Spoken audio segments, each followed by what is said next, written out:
paper, your express ticket to the New Zealand House of Representatives. Every episode, we unravel the complex world of legislation, debate, and democracy. From bills to select committees, we've got it all covered. So fasten your seatbelts because you're about to dive deep into the heart of New Zealand's political landscape. Stay tuned, stay informed, and stay engaged with the Order Paper podcast.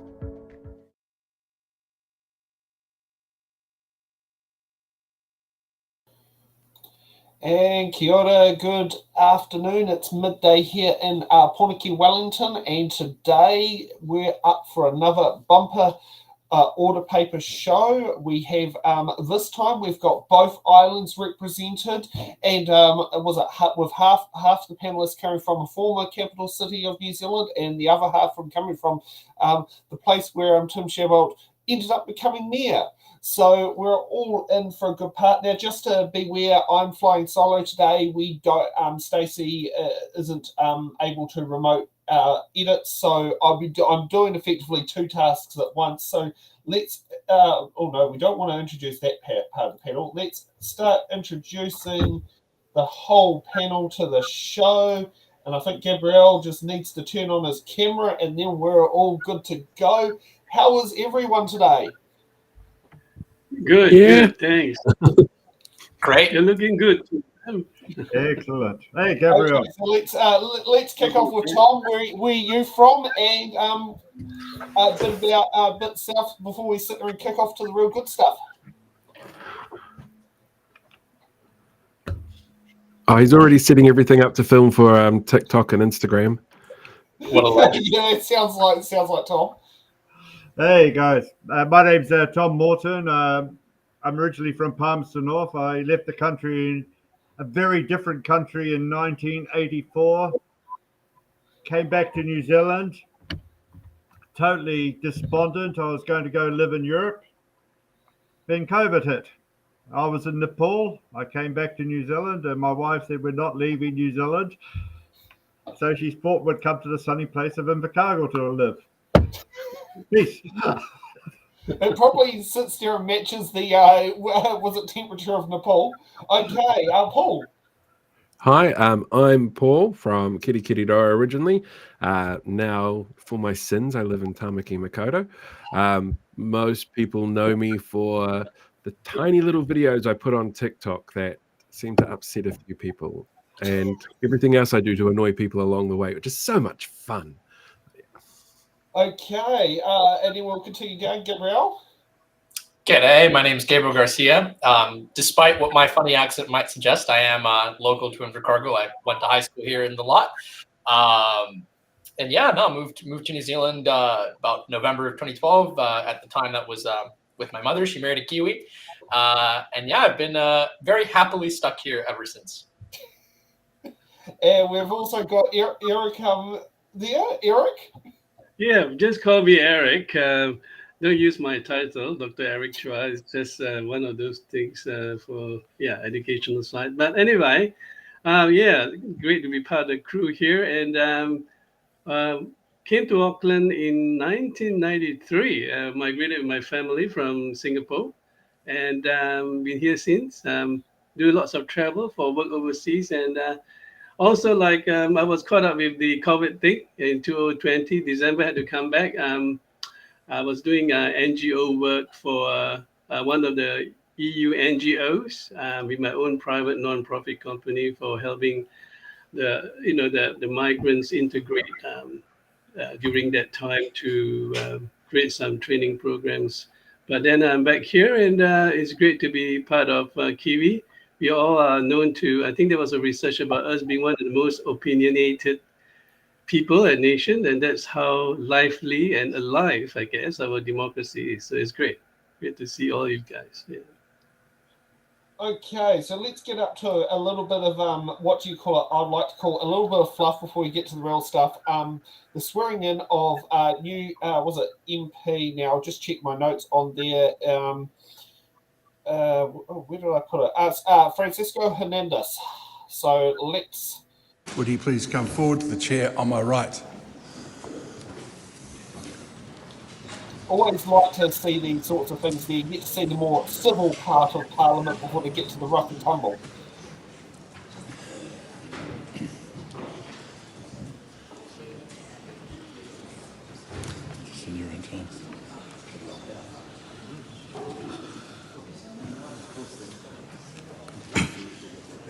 Ko ahau, ko Francisco Bagus Hernandez, e oati ana kanoho pumo takopono, kia kingi tiare te tuatoru, me tona kahui whakaheke e ai ki te ture.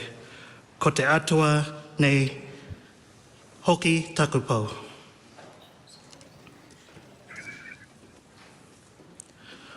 Ako si Francisco Bagus Hernandez ay sumusumpa na ako ay magiging tapat at mag-aalay ng tunay sa katapan sa kanyang kamalahanan kay King Charles III, sa kanyang mga tagapagmana at kahilili, alinsunod sa batas, tulungan nawa ako ng Diyos. Do you declare this oath to be binding upon you? I do. Thank you. Congratulations to Thank you. Simon.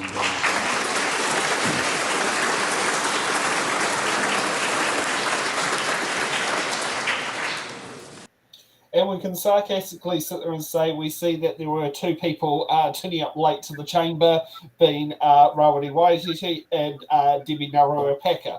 Things that you can, funnily enough, sit there and see. So how do you feel? A very nice, simple start to the Parliament season for Tuesday? It's nice to not have all the drama. It's really nice to start off a week without drama. It doesn't happen often. It's all right. And just to go ahead. Just saying that he's right. I mean, outside looking in is much better. I mean, the kind of things that goes on is interesting. I mean, it's Parliament in action. So yeah. Okay. Sorry. Okay. So let's kick off with the. Now, it'll be more of the Appropriations Committee of the House. This is where we have some fun stuff. Last week, Penny Simmons got nicknamed Penny Waffle House. So, it's quite interesting what we've got up to. But let's kick off with housing from, was it MP Wellington Central's MP, Tamitha Paul? So.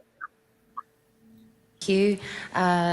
Tēnā koe. So my questions are related to public housing, just off of the back of what the former previous speaker was reeling off facts about. My first question, and I'm really hoping to get a response to this, is around the sale of state houses. And on the 9th of April in question time, there was an exchange between Minister Pōtaka and Minister Bishop around the briefing that you received when you became the minister. And in that exchange on the 9th of April, you talked about, I think Minister Pōtaka talked about his surprise to read about the impending sale of thousands of state houses. So I was wondering if you'd be able to elaborate on that information for us. The next question I had was around the public housing plan and income-related rent placements and the impact on community housing providers. So obviously this is a critical subsidy and fund that helps community housing providers and kāinga ora to be able to build new public housing. So my second question is around who will actually build the public housing that is needed to clear the wait list in reference to that strategic priority for kāinga ora and for the community housing sector. Really interested to understand what funding they will have available to them to be able to build more public housing when there, I believe, has been no guarantee of those further income-related rent subsidy placements. And sorry, my third question is around the Sustaining Tenancies Framework. And I'm really interested to understand how complaints have, a bit more about complaints in the previous year, and the fact that 45% of those households where there have been complaints have had children.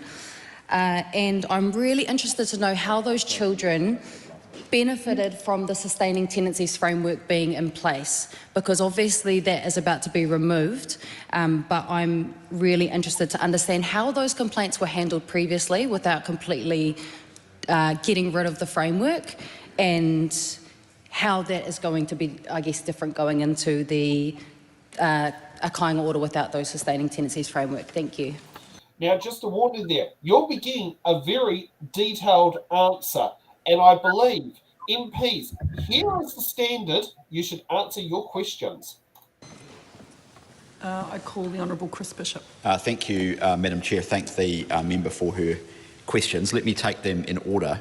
First question was around the sale of state houses by kāinga ora, particularly the reference to the 9th of April exchange with Minister Potaka. It's a matter of public record that the advice or the information that came to ministers upon this coalition government taking office is that the latest forecasts from kāinga ora were that over the forecast period, so in other words from this year onwards, kāinga ora was forecasting the sale of over state houses. So I don't have much more to add to the situation than that. That has been made public by ministers and is contained in a Treasury document that ministers received. That is clearly something that the member finds alarming. Kāinga ora has until now been on average selling anywhere between 50 and 150 houses per year. The previous government liked to talk a lot about how they had stopped the State House sell-off, to use their words. Actually, Kāinga ora continue to sell and demolish state houses, and some places are in the wrong location. Some houses are uneconomic to repair or remediate. It makes more sense to sell in the same way that any other landlord would do, and so Kāinga ora has been doing that. But it is definitely also true to say that Kāinga ora has forecast at the end of last year a significant increase, a surge in sales, and that is one of the reasons why the government commissioned an independent review into Kāinga ora at the end of last year, of which we will have more to say shortly. The second question was around the public housing build program in relation to the income-related rent subsidy. Again, it is a matter of public record that future income-related rent, or IRRS as we call it, subsidies for social housing places finish at the 30th of June 2025. That is next year. So in the ordinary course of events, there would be a 4-year budget forecast. That was not done by the previous government. That funding is time limited and expires. So again, that is something that the current government is having to grapple with. Her question was specifically about who will build new public houses in New Zealand, and the answer is, as is always the case, both the community housing sector, which does an excellent job around the country, and also Kāinga ora, which plays a very important role in our housing system. It is in fact the country's biggest landlord. It's a $45 billion company. It's extremely important it is run efficiently and effectively. So in terms of the future, who will be building social houses? The answer is the community housing sector and Kāinga ora, and in due course the government will make its intentions clear around that. The third question was around the sustaining tenancies framework. The government ministers have asked Kāinga ora to draw a different balance when it comes to sustaining tenancies. We have asked the board to replace the capital S, capital F framework, so sustaining tenancies with a capital S and sustaining in a capital F. We have asked them to replace that and strike a different balance between the clear benefits of keeping tenants in social housing, but also making sure that they are accountable and responsible for bad behaviour. And we make no apologies for striking a different balance, because the social licence for Kāinga ora to operate has been eroded over the last few years by repeated and willful bad behaviour by a small group of tenants who the public see as bearing no consequences or responsibility for that behaviour. And so the name of Kāinga ora has in many communities become synonymous with bad behaviour and antisocial behaviour. And that is in no one's interests, because it is very important that Kāinga Ora enjoys social licence, because they own 70,000 houses and they frequently, very often, look after quite vulnerable members of our community. And so it is very important that Kāinga Ora has a good name, and that has not been the case in the last few years. So we have asked the board to draw a different balance. Minister Potaka has responsibility for that particular part, and he may wish to offer some other comments. Okay, how would you rate Timothy's question, Chris Bishop's response? If I can interject on this one, because this is, as Tom will know, a particularly number one issue for me, to be honest, when it comes to housing. I think the questions that were first asked to Minister Bishop were very warranted. I do think his response is, it may not be the most parliamentary language, but I think duplicitous is the next closest word that comes to mind. The very specific reason that I say that is because, like, the very first thing that he responds to is just with the number of state houses that are being sold. He almost seems to, at least the impression that I get, kind of respond to and answer that question as if the MP was, doing something wrong by asking it. Like, I mean, yes, it is a matter of public record. The data does exist, but it's important for these questions to be asked in the House so that people have a clear idea when it comes to the level of scale of the sale of state houses. I also think that Minister Bishop's addition of, stating the fact that Kāinga Ora homes continued to be sold under previous administrations as a means of deflecting the fact that his administration is continuing the same trend is in and of itself a little bit, that doesn't really mean anything, right? Like, oh, the other guys are doing it as well. Okay, well, you're still not acknowledging whether that's a good or a bad thing. And I think the more pertinent one for me, though, relates to, the repeal and replacement, which I think is a more appropriate way of framing it rather than just the, straight up abolishment of the sustaining tenancies framework. I think something that was seen quite a bit under the last government was initiatives that, had really good intent, but their execution were rather poor. So I do think that when it comes to, for example, the sustaining tenancies framework, the lack of goodwill and positive reputation that Kāinga Ora has developed in the community, I think it is a very Tory thing to do, to basically blame it on the tenants themselves rather than the systemic policy reality that created those material conditions to begin with. And specifically what I mean by that is that if we think about the way that Kāinga Ora housing is provisioned in New Zealand, and it has been for the last few years, including now, Kāinga Ora housing, and I know this for a fact because my wife and I, look through that process because we're not ashamed to say we're low income earners, we're still politically active, and housing is a pressing issue for us because we are a young family. So when we looked into and I have no qualms with living in a state home. I think, if your rent is capped at 30%, that to me seems like a very humane way of provisioning housing in a just society.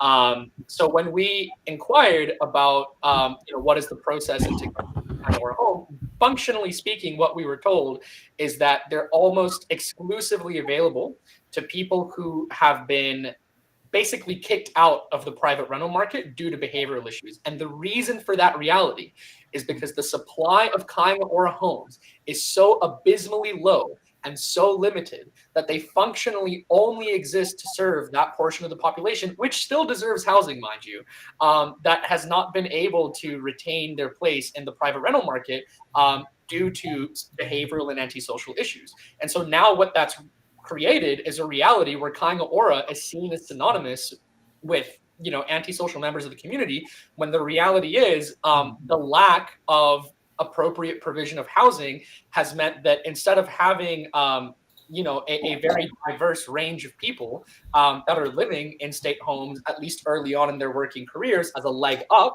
right, to owning and managing their own home, which a lot of us consider to be the New Zealand dream. Instead, what we have is such a limited supply of social housing that, functionally speaking, Kāinga Ora is then seen as this blight on the community, and for Minister Bishop to then basically blame the tenants themselves for that, rather than acknowledge the responsibility the government on both sides is responsible for creating those conditions in the first place, is why I would feel that response was quite duplicitous. I totally agree with Gabrielle. My family come from Kongaora, I'm going to butcher the pronunciation, state housing in the late 1950s, working low-income people. Then my boss, who my dad didn't want, who got me a job with, was a state house person who grew up on Savage Crescent, Palmerston North. And he went on to become a multi-millionaire minor partner in Danske Mobile. And I love Singapore. I love quoting Singapore. If it was purely all Singaporean tenants from Singapore today, not 1965, it would be a very different social experiment. But I agree with Gabriel. If you're going to have people who can't get housing anywhere else with 2 children and problems, it's going to be disrepresentative of the experiment. I totally agree with Gabriel. And actually, here's something I want to ask. Titoi Mahana, do you know what that means? Pardon? No. Okay, it's the Wellington City Council owned council housing. Yeah. And the thing is, Titoi Mahana doesn't have the same negative connotations to Kāinga Ora. Why is that? Well, it doesn't seem to hit the media with problems. But you think about Titoi Mahana is the Wellington City Council equivalent of Kāinga Ora. And Singapore has 77% of the population living in some sort of social housing, whether it's corporate or governmental. Yeah. So if you have 77% of New Zealand's population living in a social housing environment, our next door neighbour would be probably in a house, and however they behave would be that 77%. And it's down from 86 or 7% over the last 5 years for some reason. I think you raise a really interesting point as well, Sam, with the way that people see these organizations, especially the conversations that we've already seen Chris Bishop in particular have around the changing of the names of government departments.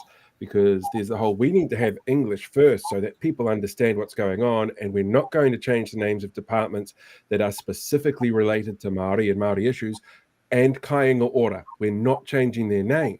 And then he goes on and talks about how it's earned itself this really bad reputation. So he's quite happy to keep the Te Reo Māori name for it, and the fact that he thinks it's got a bad reputation.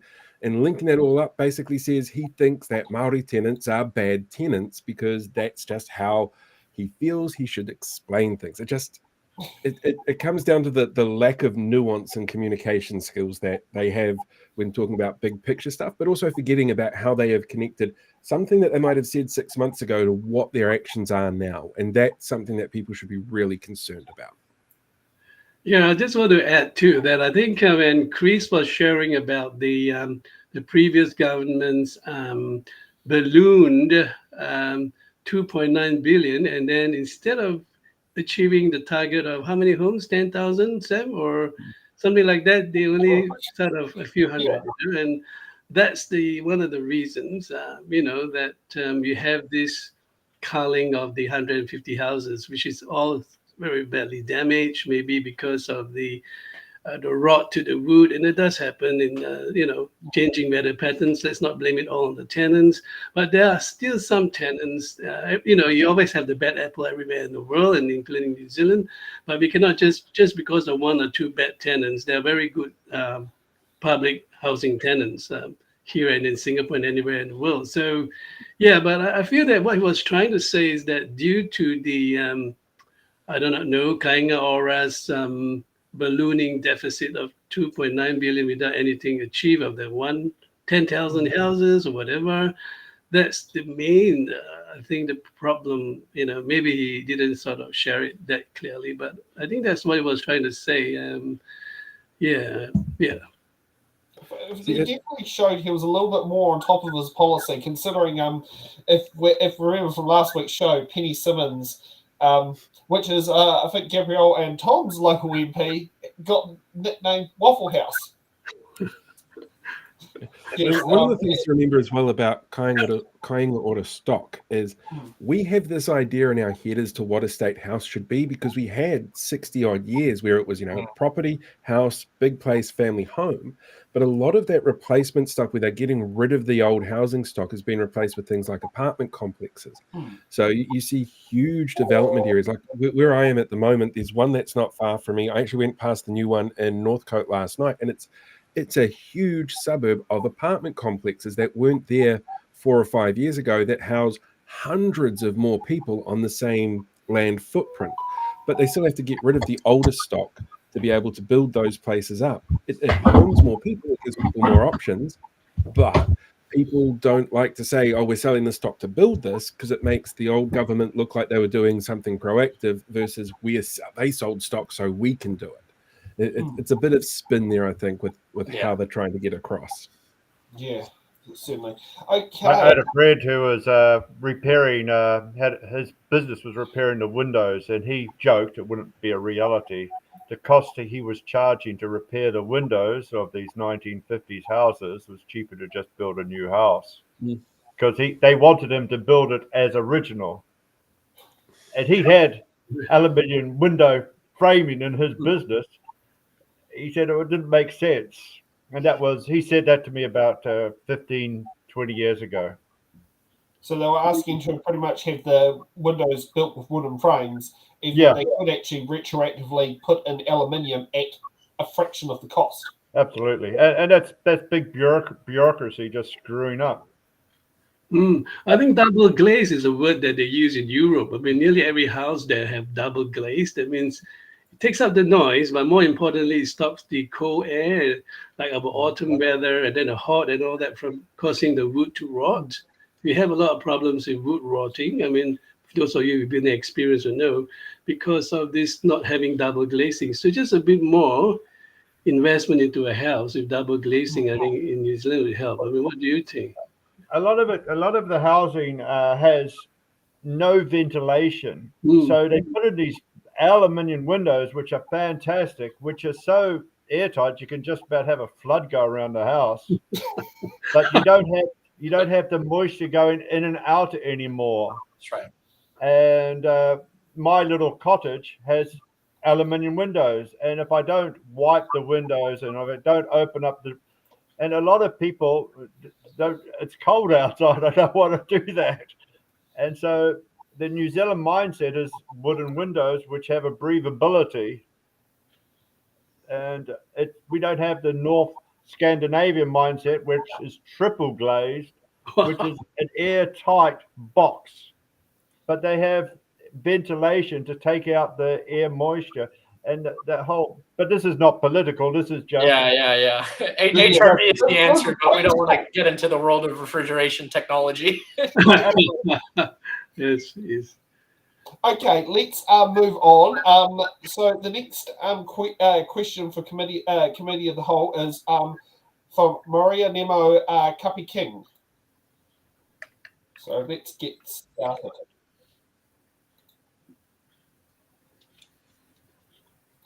So I've got maybe 3 questions, and I guess I'll just talk through my notes and land on the questions in each one of them. Thank you. And the context of this, if I can, Madam Chair, is that I built 16 of those homes in Opodi, and we did a few good things ourselves as iwi. And so, and very familiar with Pauahi and very familiar with the home repairs. So, yeah, that's doing good with what we've got at that time. And so I'm just really hoping that it gets even better. So, 2018, only 31% of Māori were in position of home ownership, compared to 57.9% of Pākehā countrywide. What strategies will the Minister put in place to reduce these inequities for Māori? And I'll keep moving, should I? Or over to you. Happy to. All right, thank you. A report on Māori housing and wellbeing conducted in 2021 found that there were direct links between frequent moves between homes and poor health and wellbeing outcomes. Māori report higher moving rates between homes at 8.7% compared to 5% for Pākehā. The reality of this is Māori having moved 5 or more times within 5 years. How can the Minister assure Māori tenants that the proposed changes to the Residential Tenancy Act will promote longevity of residency and thereby better health and wellbeing outcomes for Māori? Proposed changes to the Residential Tenancy Act encourage landlords, mostly Pākehā, back into the rental property market. What assurance can the Minister provide for Māori who are perversely tenants on their own whenua that the government will protect their rights as against the greed of landlords? Māori housing deprivation is 6 times the rate of Pākehā. You can see the method I'm using in this description. Can the Minister provide current examples of what the government is doing to improve housing outcomes for Māori? Housing First, in their last quarterly findings, reported that all people who access their services, 59% were Māori based on the primary applicant from the participating household. Can the Minister provide evidence the government is reducing the need of Māori for social housing?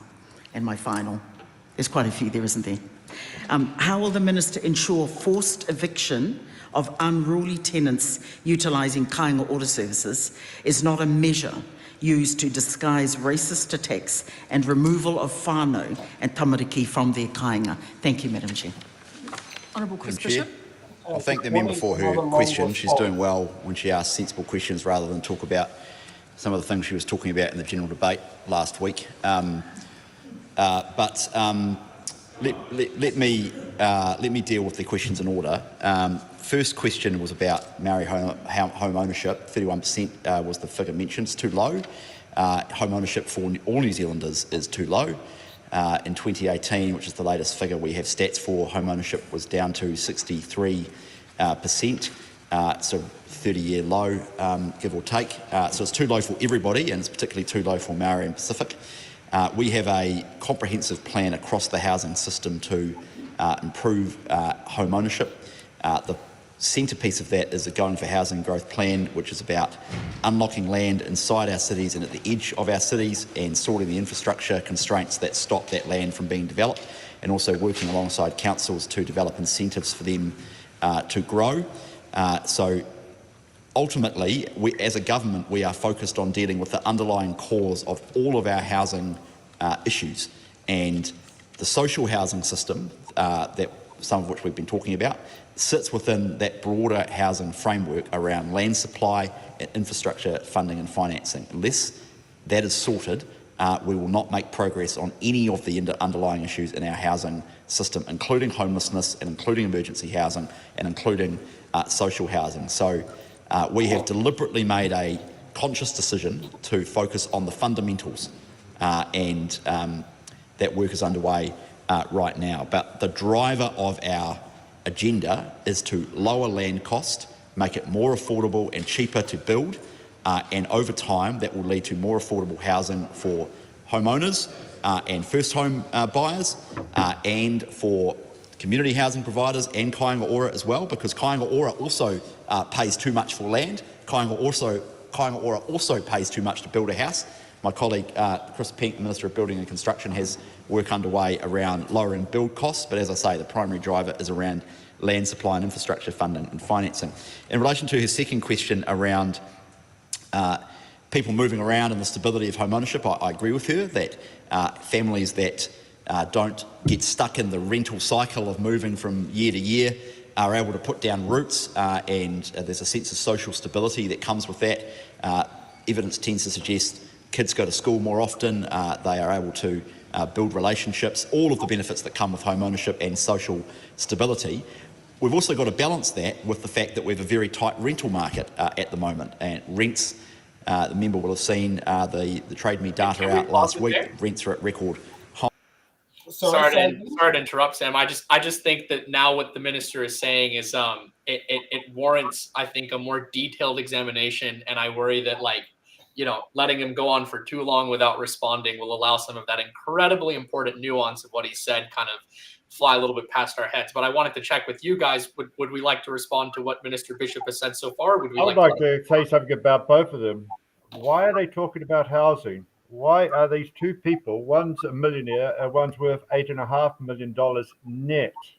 That's not their gross. That's not what their houses are worth.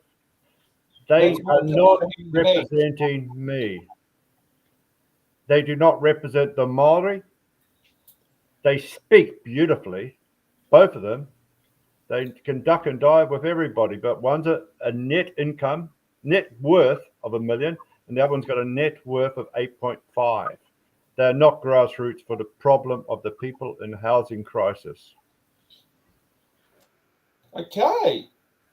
Let's go back 10 seconds and kick off. Also got to balance that with the fact that we have a very tight rental market at the moment, and rents, the member will have seen the Trade Me data out last week. Rents are at record highs, and we've got a tight rental market, and the reality is many landlords left the rental market over the last few years because of a twin-pronged assault on landlords. The member calls them greedy. Actually, the New Zealand society the New Zealand housing system would fall apart without private sector landlords, because they do a lot of the heavy lifting when it comes to providing accommodation to people.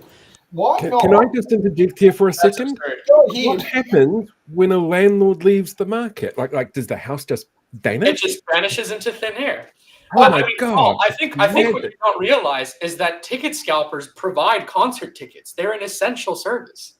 It's ridiculous. Like I think people have generally a reasonable and intuitive understanding of how this does not add to our society. In fact, I know the National Party is a big fan of. Here's my daughter. The National Party is a big fan of quoting Adam Smith and the ideas that he had. And here's the thing: truth be told, Adam Smith, if you actually read what he wrote, it really isn't that bad, and it certainly doesn't say what a lot of people thinks that it says. In fact, what I would strongly encourage Minister Bishop to do is to read Chapter 11 of Wealth of Nations, Adam Smith, founding treatise of what we consider to be the modern capitalist system, and read what Adam Smith had to say about landlords and rent seekers. They are a negative loss for any healthy and productive economy. The same way that ticket scalpers don't produce or add any value to the distribution or the provision of concerts, the same is true for people that are scalping houses and then seeking rents in exchange. That does not add anything to a society. The actual provision of housing comes from the construction of housing, not by the arbitrary title holding that withholds shelter from our brothers and sisters and instead, tries to seek a rent from them. I mean, it's exploitative. The other thing, too, that I think is incredibly important to point out in what Minister Bishop has said is he is touting the classic Tory line of saying that this is a supply issue and pointing to, the National Party's favorite ambiguous enemy of red tape. I think that there is two incredibly important facets of this that need to be broken down and acknowledged. One is that where a lot of this red tape comes from is from speculators themselves within councils that actively make it more difficult by producing barriers at a local and regional level to the construction of new, particularly higher density housing. So that's one facet of where this red tape is actually coming from. It's coming from the Tory side of the House. The other thing that's incredibly critical to acknowledge is that red tape in and of itself is not the root cause, as this side of the House would often like to suggest the problem with housing is to begin with. Not only is this red tape actually coming from the speculative pressures within our constituency that are trying to commodify housing and seek rents from people, but also the reality is we have supply in New Zealand. There is places that are sitting empty. The reality is that we are currently building more luxury housing that is not affordable to low-income working families because the provision of this type of housing is just nowhere near as profitable. We don't have a supply problem. We have an accommodation problem. The provision of housing is not being distributed in any way that is even remotely equitable within our society. And the primary root cause for this is not red tape. Red tape is a consequence from the true root cause, which which is property speculation and the commodification of housing. So long as housing is not primarily shelter for working families and instead becomes a speculative vehicle to try and grow wealth or this so-called passive income. And by the way, newsflash to anyone that earns a passive income from housing, that income is not passive. I work for a living. My landlord doesn't. I am the main breadwinner in my landlord's family. And that's something that people need to acknowledge when they're talking about, rent. Property number one pays for my vacations. Property number two pays tenant number one pays for that. Tenant number two pays for that. And just this notion that the red tape, which is coming from the NIMBY side of the house, is at fault here is just ridiculous. It's the commodification of housing. Yeah, I'll interject. I agree. I agree with what Gabriel said. Rob Muldoon put a rent cap on, and that didn't work. I was just in New York, 2017. So many places are what they call they rent freeze from the 1930s. Yeah, rent control departments. It is so corrupt. Yeah. That system. Well, what Robert say? I mean, after you. To agree, if the Cargill has a housing shortage, yet there are over 680 some empty houses in a tiny town. That's right. Yeah, it is beyond me. The real, there is below me there's an empty place. The lady's gone into frail care, and it'll be full within a week or so. Right. It's beyond me, but there's 680 some houses in the Cargill, empty. Yeah. Well, I mean, if you see that Chris was also, I understand that your view about the Tory thing, you must be a Marxist or whatever. But no offense, Robert. The only thing I hate more than capitalism is communism. Let me make that clear. Yeah, it's the other way around, the other side of it. I know what you mean. But anyway, don't you all think that if you had more properties for rent in the market, like I've seen there's been an influx since the government passed that bill of allowing then the landlords to offset their taxes and get some rebates.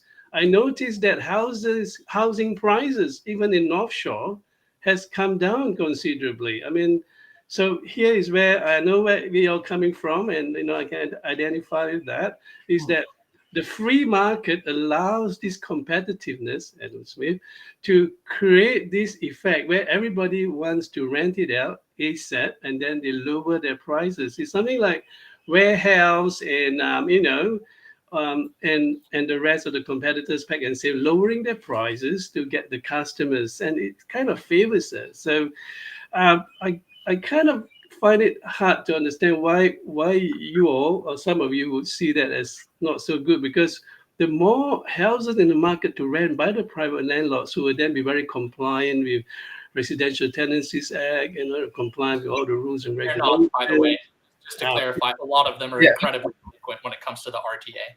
Yeah. All right. But don't you think it's good that you have less tax, you can get cheap, you can, if I'm going to get 15 grand back, like as a landlord, which I'm not, then wouldn't I sort of, okay, mate, this guy, I've been renting him for like $500 a month, 3 bedrooms, I'll just continue, I think that's what Chris was trying to say, that if you make it competitive. Now, I'm not knocking what you say, but you have a point. No, I understand. And look, I also want to clarify, the reality is obviously this issue hits incredibly close to home for me because, my young family suffers the housing insecurity of a commodified housing market every day. It is also the reality that I think, it's well within everyone's best interest to have, a measured but still realistic conversation that addresses the harms that are being done by this policy. So when it comes to, for example, the tax cuts that are being given to landlords, the restoration of the interest deductibility on rents, once that was brought in, my rent went up without justification, simply because I was told that, the market rate in the area has increased, so the rent has gone up. So, I mean, look, I recognize fully that is a piece of personal anecdotal evidence. It is also the case, though, that I'm sure if we look across the boards, nobody's rents have gone down, even though that a lot of landlords around the country have had their costs, maybe not super significantly reduced, but reduced by a fairly considerable and noticeable margin by the reintroduction the lifting of the tax burden that was applied to housing there previously. On the note of tax, So how about Habitat for Humanity? They do have very reasonably priced, and they are kind of a social organization. Absolutely. No, I wholeheartedly agree with you. So my wife and I volunteered for Habitat. We're on the Humanity. Yeah. Habitat for Humanity, to solve the situation, are just a small fleet on this situation. They're just a small NGO. They're not building 200 houses. They're not the size of Kāinga. The other thing to add about Habitat, and I'm actually really glad you brought this up because we have firsthand experience with as well. The cost for Habitat building homes currently is the highest it has ever been. And that is one of the primary barriers that prevents even Habitat for Humanity from sheltering anywhere near the number of people that they once had the capacity to do. And where those costs are coming from, again, a part of it is this so-called red tape. But again, this red tape is coming from local governments whose constituencies want to block the construction of higher density housing, because that actually does bring down the price of housing. The other thing to note is who has the strongest financial vested interest when it comes to the size and value of capital in housing is actually the speculative sector. The speculative sector cannot be trusted, and it simply will not act against its own interest and actively devalue its primary capital holding. So if you look at what the speculative sector is proposing as a means of bringing down house prices, which is not something they want to do, it's not in their best interest to do. They're talking about specifically removing provisions that get in the way of them building more of the housing which they are profiting from, not actually provisioning affordable low-cost housing for workers. So when it comes to Habitat for Humanity, absolutely, these NGOs, I'm working with them currently. Like, I'm volunteering when I can. The only realistic shot that I have at being an owner-occupier in New Zealand as a young person today is likely Habitat for Humanity, which, by the way, I think we need to acknowledge is a critical failure of policy. If one of the only ways for a hardworking young person like myself to get a home is to rely on the charitable sector, something has gone critically wrong there. And when we consider the fact that the charitable sector is really struggling with even standing in this gap because of the cost of the commodified housing market, like, we have to acknowledge that as a reality. So there hasn't been this downward pressure on prices that the national government has promised us. Rents have continued to increase, but landlord profits have continued to increase as well. Actually, here's an interesting thing to put about the interest deductibility. If you allow someone to claim, say your interest repayments on a rental property is $10,000 a year, there is an equal. If you've suddenly made $10,000 worth of expenses tax deductible, it can go two ways. An honest person may lower the rent by 10 grand a year. A greedy person like Mr. Krabs, the Spongebob SquarePants, could be a good example. He would go, oh, look, I can earn an extra 10 grand before I have to pay tax on it. So they might actually raise the price instead of lowering it because there's an incentive to go in the other direction. And that's the thing there. And the other one I've noticed, when it does come to rentals, how many owners are claiming paper expenses such as maintenance based on a percentage of the rent, but not actually doing the maintenance work. And because they don't get audited and they don't get asked for receipts, because in the tax returns they're probably seen as low risk of an audit situation, they don't end up maintaining the property but get the benefits of claiming they are. So I'd like to just quickly add to that as well. We've actually had some really critical data very recently come out of Australia's tax department when it comes to the compliance with the tax system of particularly landlords. And in Australia, their equivalent of the IRD has shown consistently that there is a culture of what they're very charitably calling, honest mistakes, right? When it comes to, it's actually a loss of billions of dollars per year worth of tax revenue, because a lot of these property speculators are fully cognizant of the fact that the risk for audit is quite low. This comes at a very similar time when the Australian government was not too long ago, threatening people with prison over robo-debts with Centrelink, their equivalent of MSD, and work and income in Australia, was actually incorrectly generating these debts for people that, were they not being paid, the government in the House was actively telling people that they were at risk of imprisonment for not paying them back. But when it comes to billions of dollars per year worth in lost revenue because of, let's be frank about what it is, they're not honest mistakes, it's tax fraud coming from this sector. It's hard to see how that can be described as anything other than, and I know this is a spicy word to use, but how can you describe it as something other than class warfare when the people who own capital in our society are basically being granted all this grace and, it's just mistakes, we might go ahead and audit some of them to try and have a chilling effect, when the most vulnerable members in our community are then being threatened with prison over some fairly small, nominal, and incorrectly generated debts. It just doesn't make sense to me. And I think I don't think it's outside the realm of possibility to consider the fact that, look, at least New Zealand is not threatening to, put beneficiaries with debts in jail the way that Australia was. But I do think they could be under this government. Well, potentially, we'll see how we go. But I think, look, and being frank though, I think we need to acknowledge the reality that when it comes to tax compliance on behalf of landlords in New Zealand, look, our neighbors across the ditch tend to be pretty comparable to us in terms of statistics. I think an inquiry is well warranted in New Zealand around how good the tax compliance is when it comes to the landlords in New Zealand. Right. I'll just finish very quickly. Don't mind, Sam. I mean, from a centrist perspective, I think one of the other things you got to look at is our macroeconomic position, where we keep checking up the prices of houses because, someone buys a house at 1 million, sells at 1.2, they get a loan at 1.1 million, for goodness sake, about $8,000 a month they pay. And so the banks then hold the prices at that level. I remember Arden saying 2 years ago, sorry, we can't lower the prices. We have to just keep the loans as it is. Of course, because if the whole thing crashes below market value, nearly half of the New Zealanders, we Kiwis, would lose their house. So we are literally at the mercy of the banks that lend to us. So if we buy at 1.5 million, then everybody has to maintain the value, whether it's the real value. The real purchasing value could be 800,000, but since everyone bought the house at the peak at 2021 at let's say 1.3 million, now we have a problem of maintaining. I think this is also one of the macroeconomic factors, just to add value to the discussion here.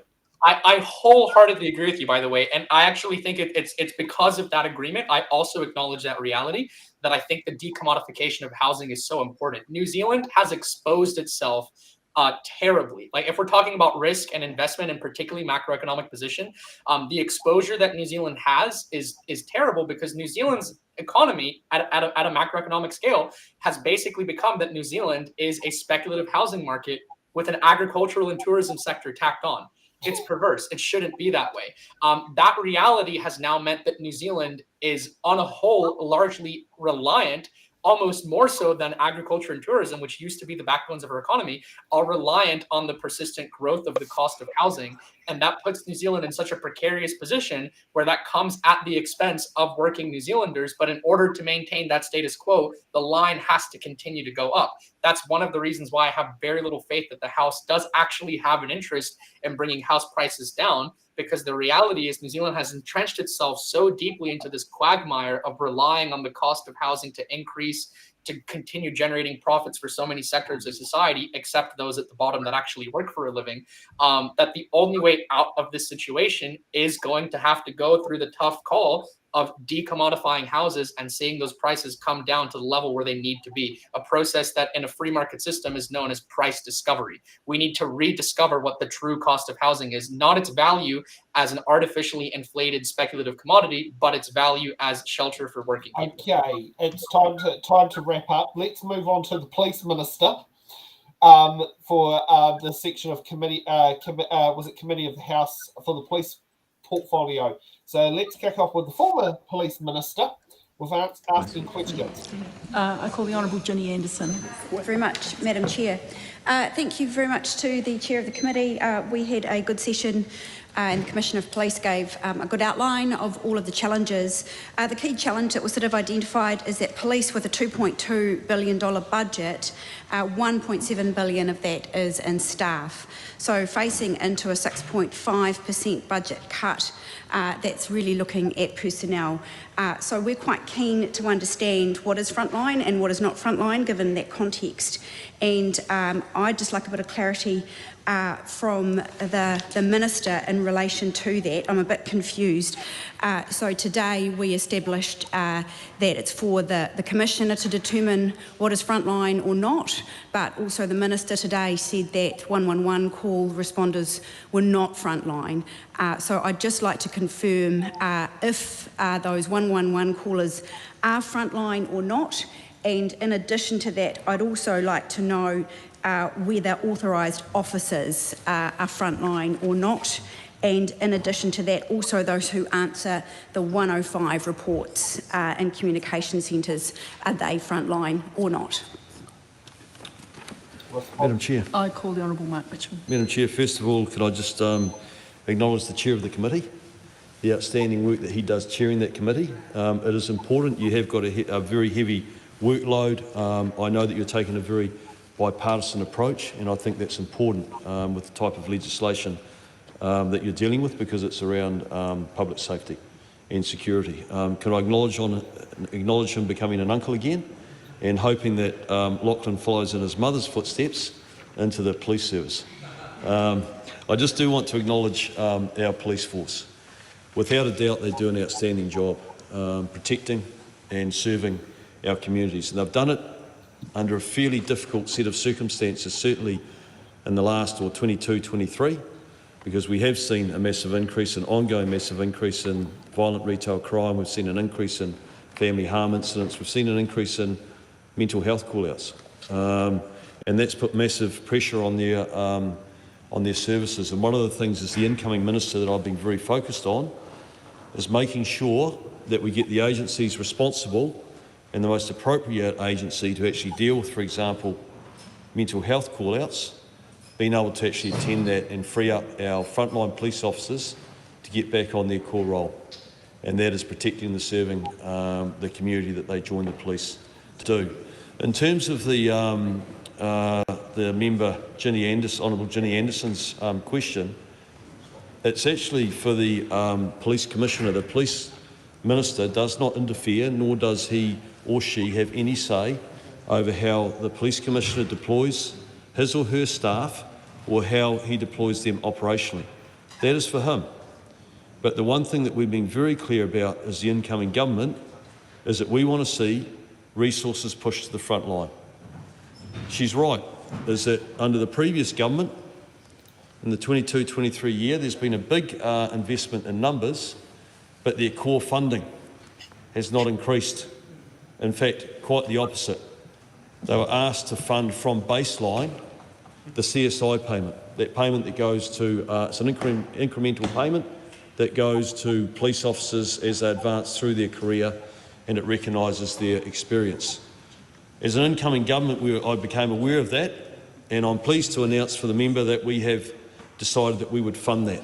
The government would fund that again, that we'd not ask the police to find that from their baseline, which means that it's freed up more resources and more money to be able to support the additional numbers and their deployment. Okay, let's kick off back. Okay, just a quick message from Paul, just saying his computer's decided to shit itself, so he's rebooting the computer. So temporarily, Paul's not available. But yes, how do you 111 call operators not being frontline? I thought they were the vital part of it. That's the reason why we never exported our 111 call centre to, say, Manila or India or somewhere to save money. Well, apart from the security issues, I mean, you don't want a scammer making the 111 calls. I mean, no offense, man. I mean, they have a whole area in Bombay. I saw a few clips from the media, Associated Press, of nearly a whole section of downtown Bombay full of scammers with large buildings. They're renting large buildings. So that's the last thing we will want our very important essential services 111 to be sent to scammers. Oh my gosh. All right. Okay, I'll no jokes. Okay, all right. Guess that's the point. All right. A lot of this current stuff is all social media driven, and I think what we see on the news of Michael Hill being raided is so small. It's not even what they're doing in America anymore. They just get 30 or 40 people to run into a shop and leave. And they have absolutely no chance. And it's all social media driven. And then I was talking to J&B. They've been told if anybody runs in to grab something, just leave it. Don't get involved. And I've arrested in South Africa mainly about 9 people. Last time I did it, a friend of mine who's a security guard said he'll shoot me himself if he sees me do that again. So New Zealand isn't set up for this sort of. New Zealand isn't set up for this sort of crime. They can't even close the door of JB if people run in, because it's not set up. That would probably be called kidnapping of the criminals. So we have one party or another party. It's nothing to do with New Zealand. It's got something to do with what they see happening in America. Everything sounds good. I watched Jack Tane interviewed a minister and he wants so many more prisoners, and some gang members was shocked with his charge he got this on Friday. I have no idea how to even answer any of these situations. It's Gabriel. Should we move I come from a part of the world where I lived in South Africa, and I thought about going to Colombia, and I thought, shit, that's too dangerous. Yeah. I think it's an interesting one, like when it comes to law and order, because New Zealand's judiciary makes what I find to be some very questionable decisions. It is also the case that the judiciary, the executive tends to set the tone for the judiciary, but they're never like directly involved with, like the outcomes and the decisions that the judiciary makes. And I think that a lot of the illusion of powers in a way. I mean, democracy is about devolving power, and because Lord Acton said in the British Parliament, absolute power corrupts absolutely. So I think that's a good thing. I mean that they make. I wasn't saying like a complaint, by the way. Yeah. I was just stating the reality. Yeah, that like there's not that much the legislature can do when it comes to influencing the judiciary, unless they're actually acting outside the scope of what their legislative requirements are. Yeah. I don't think it's a primary legislation issue, and if we're talking about, that's not to say that it's not an issue. I think like the root cause of the issue is the fact that New Zealand has historically been a fairly mostly isolated high trust society, and the fact that New Zealand is now experiencing a more sophisticated or a more organized or sometimes even a more brazen form of criminality that has come in from, so take for example like the 501.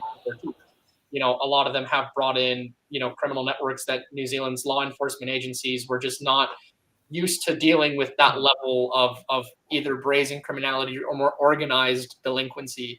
And I do think that the primary legislature has a role to play in curtailing some of the negative outcomes associated with that change. It is also the case that it's something where the executive and the judiciary have to work together to see outcomes that we need to see in our society. But there's only so much the legislature can do.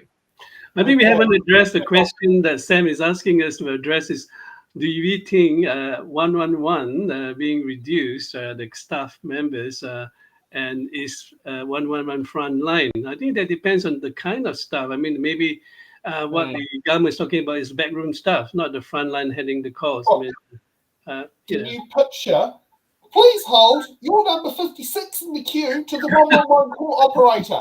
I can tell you right now, the house would have been burnt down if you had to wait on hold. Like if we're talking fire, and the thing is, fire and police, they use the same call centre. It is the same staff.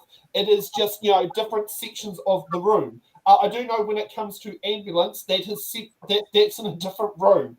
But for fire and police, it's the same crowd.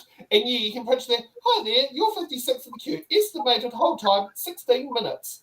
The house is going to be burnt down, and put it this way: you're going to more likely have an apartment building with an auto 111 ring that's more likely to save the house than a the conventional 111 telephone system. Okay, let's kick off with Tamara for Paul, and let's see how Tim. So my questions follow on from some of the stuff that our chair of the Justice Committee brought up around the gang patches stuff. Now, obviously, we're looking in the former year rather than looking forward to the future, and I really want to ask the Minister how he's found the existing gang patch ban to have worked, because my understanding is that, so you can't wear them in public places, but the number of fines that are being handed out for the legislation that's currently in place does paint a picture of it being a very ineffective policy. So could you have a chat with us about how you reconcile that in your mind? And I suppose about the police officers that are being charged with enforcing the gang patch bans. I mean, surely that's a really dangerous and difficult position to put police officers in, and just looking at the amount that they're being paid, particularly those starting officers. I mean, is that a fair and reasonable expectation to have on them? And is it a fair expectation to set with the public if the existing bans are not being enforced and we're still seeing gang violence and we're still seeing that harm being created in the community? Then, how do we reconcile that fact that we've got a police force that is unable to enforce the existing bans and future bans, and that we're putting more police officers in danger through setting that expectation for them and for the public? Thank you. Yeah. Honourable Mark Mitchell. Thank you, Madam Chair. Look, thank the member for the question. I think that it's timely because obviously with legislation obviously sitting in front of the committee that she's a member of, and the fact that there is a lot of public debate around at the moment in terms of the gang patch ban, not so much the dispersal notices and the non-consorting orders, but certainly the ban, the gang patch ban. Look, can I just say that I've just recently come back from a meeting in Canberra with the state ministers and the federal, the Attorney General and their commissioners. And one of the bilateral meetings I had was with the Honourable Paul Papalea and his Commissioner Cole Blanche. He's the Minister for Western Australia. Cole Blanche is the Commissioner for Western Australia. The legislation that we've taken, which is the gang patch legislation, the dispersal notice and the consorting orders, non-consorting orders, they're basically the legislation that government passed about 18 months ago. And so the meeting for me was to get feedback and find out how effective that legislation has been in terms of suppressing the gangs and getting on top of the gang problem they had in Western Australia. Overwhelmingly, the response that I got and the feedback that I got from them is that it's been hugely effective. In fact, the day that we met, the front page of the main Western Australian paper was running a story saying that the leader of the Rebels motorcycle gang had just left the gang because he was finding it too tough. It was too tough to be in the gang, and he had left. That was the front page story running in Western Australia the day that I met the Minister and the Commissioner. I just want to give you a little bit of background and a little bit of context around why we felt it was so important to introduce this legislation. In the last 6 years, there has been a massive increase in patch gang members in this country. We have seen a proliferation of weapons. We've seen gang members now that will carry weapons and are willing to use them. We see gang members that think they're above the law and that they can come out and take over public spaces, that they can abuse and intimidate members of the public. We've even seen them go as far as that they can roll into our provincial towns, take over the towns, shut schools and stop our kids from getting to school.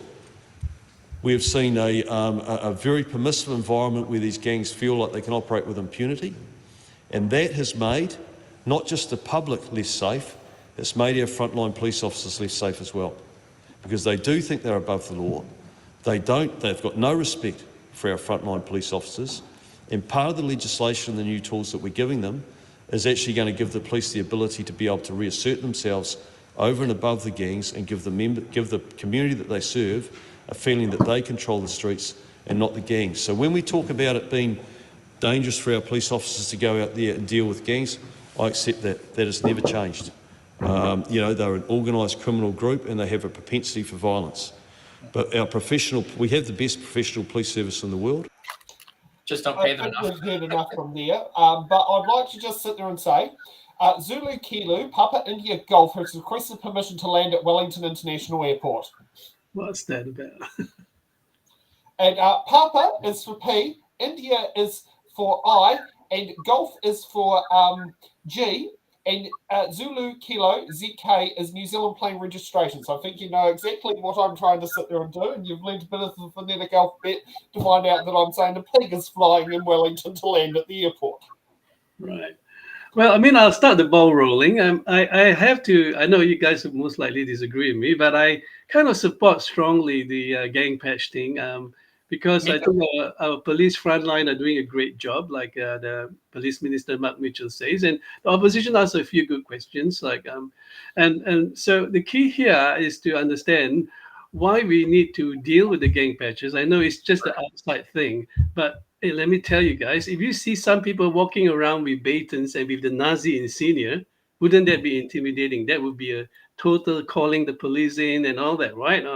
Or someone carrying hammer and sickle things. And I'm just saying that if there are extremist types going around. But if you have a gang patch member, a big size, you know, walking with a swagger, but one, you know, you already feel intimidated in Auckland City, you know, Central CBD, going around with your kids. But if you see like 20 or 30, you know, big size guys, you know, some may be armed or whatever with license. Well, I'm not sure they have a gun license, but like God, I mean, isn't that intimidating? So if you take away the intimidatory factor by dealing with gang pictures, you're actually creating a voice to the public, the assurance to the public that, dear Joe and Jill Blocks, we are with you. The police is with you.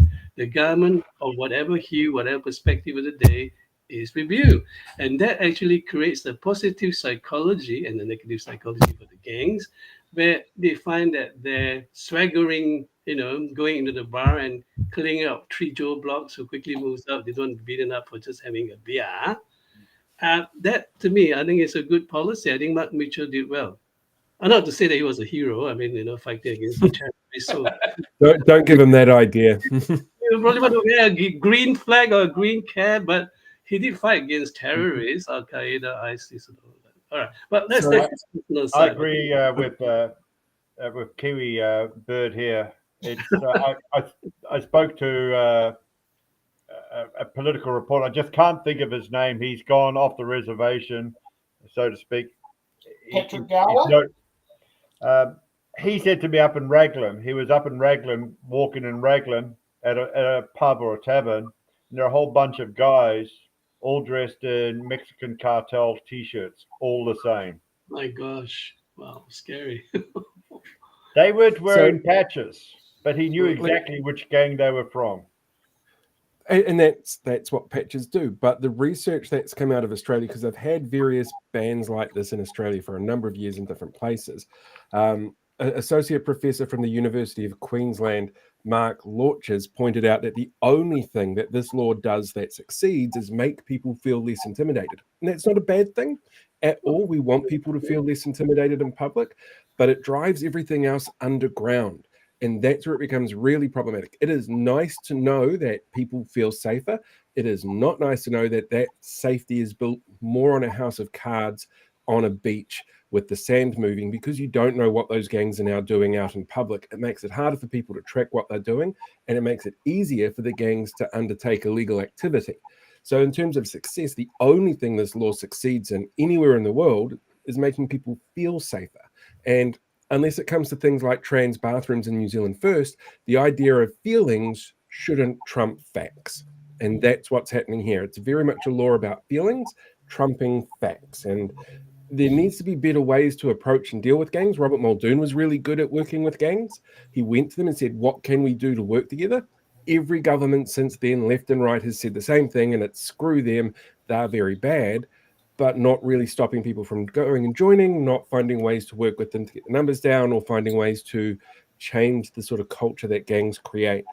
It's a fascinating topic, because it's very much we're going to make you feel better. It might be scarier out there, but you'll feel better about it. Now, here's something that's really interesting from Hana Rafiti Maipi Clark about what's happened in her community.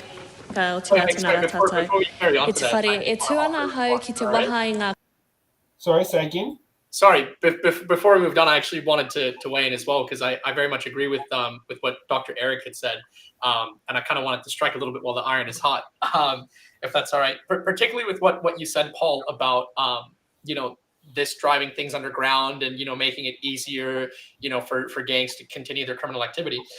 The reality is that if it makes it easier for gangs to conduct their criminal activity without their gang patches, they would take them off right now. I think that there's something really important to acknowledge when it comes to laws like this. I've got a slightly different perspective. I fully support, maybe not the ban in its current form. I do think that there's certain ways about the legislation that's been written that definitely do pose some serious problem and raise some important questions. I also think that it's important not to get so lost in the details of certain legislation, even though those details matter, that we actually lose sight of what we're trying to achieve with a particular piece of legislation. So the fact that this drives a lot of visible gang activity underground, I completely agree with you, Paul. I actually think that's the intent. That to me is not a bug, it's a feature of legislation like this. And particularly when it comes to making members of the community feel safe, I do think that there is value in that, especially when we stop to consider why gangs patch people in the first place. So I want to add a little bit of context to this. In my culture, so I was born in Colombia, as Tom had mentioned, the word propaganda is the same as the word for advertisement. We don't draw a distinction in the Spanish language for this. And the reality is that the gang patch is a powerful propaganda tool for organized crime. Power projection. Yeah, right. Yeah. I mean, it imposes that power that we have the power, to take you out anytime. Right. And that's happened in Mexico. Look, it shows of force. Yeah, for sure. Especially when you have large groups of patched up people in motorbikes, they literally call them takeovers, right? If you look at even in a political context, right, like a march or waving flags, these are shows of strength, shows of force, shows of solidarity, which organized crime syndicates are all too happy to take on board to use to promote and fill the ranks of their membership. So the fact that gang patches actually they make this activity less visible is not necessarily a bad thing. And, people sometimes object that makes it harder for the police to do their job. I mean, first of all, the role of law enforcement is to enforce the laws that we write. So I think the fact that, dealing with an organized crime syndicate, if you then curtail some of their efforts and require law enforcement to respond to that, I mean, that's them doing their job, right? But when it comes to the notion of it actually making it more difficult, for police to continue to prosecute, these groups to limit the harm that they do in our community. Well, again, the reality is that, that is still a task for law enforcement. The fact that certain organized crime groups might become less visible and have less opportunities to show strength and force to intimidate and project power on our communities does not necessarily make it more difficult, for police to continue to combat the negative impacts of organized crime. In fact, I actually agree with what the minister has said here. It gives them another tool for which to do that with. So I did want to throw that out there, because I do think sometimes that is lost in the discussion, is the fact that actually, making this gang presence less visible, it does work at that intended effect. And that intended effect is not as bad as people think it is. There's a lot of positive benefits to it. Okay. Yeah, I mean, it's not as bad as that case of the $2.8 million given by the Labour Party to that large gang. And look, if you give $2.8 million to the large gang, right, what would they do? Like, what would a wolf do? They would actually buy a few houses, use it as a teeny house, producing meth amphetamine. Can I jump in here and go bring some facts? So that money that was given to that particular gang They do a rehabilitation and rehab. It went through the police, it went through the Ministry of Finance, it went through the Justice Department. There were stops and checks that were put in place so thoroughly that before any money was handed over at all, it was checked and double checked and regulated to make sure it was going really specifically into programs to fight drugs within that community. Well, and to turn around and say the Labour government gave the gang money, that just pastes over what the reality is of what actually happened. I do agree with what you've said, Paul. It is also the case that even if the provision of those funds was executed well, as a Colombian, I don't think it's a good idea to give money to Pablo Escobar to curtail the harms of cocaine. Exactly, Robert. I agree with you. No, and that's part of the problem there as well, is that people sit there and go, it was a gang. It was an organization set up by a former gang member to help his community. Harry Tam is not a former gang member, Paul. He's still active in the mongrel mob. Yeah, that's a fair point. Harry Tam is. But he was the way one of that the this whole thing leaders is in set up that and checked program and as well double as checked and original. regulated, it was never a case of it just being given money. Yeah, they weren't just straight up giving the gang money. Like, I agree with you. Like that there was systems in place. It is still also the case, though, that again, the distributors and purveyors of these products that are harming our community were literally, the whole point of Hard to Reach was that the people that were involved in these organized crime syndicates were themselves on the other side of the coin, than trying to like clean up the harms in the community. There's a vested interest problem there. I don't think that was the most create a problem by selling meth and getting people addicted to meth. And now can we sit there and now move on, because there is some more juicy things to come from Hannah. Kōrero mo te Pāti Māori. Engari mōku ake mō tōku rohe o hauraki Waikato me tōku tino a wanga ki tēnei kāwana kaikiri me o rātou take. My question is to the Minister of Police.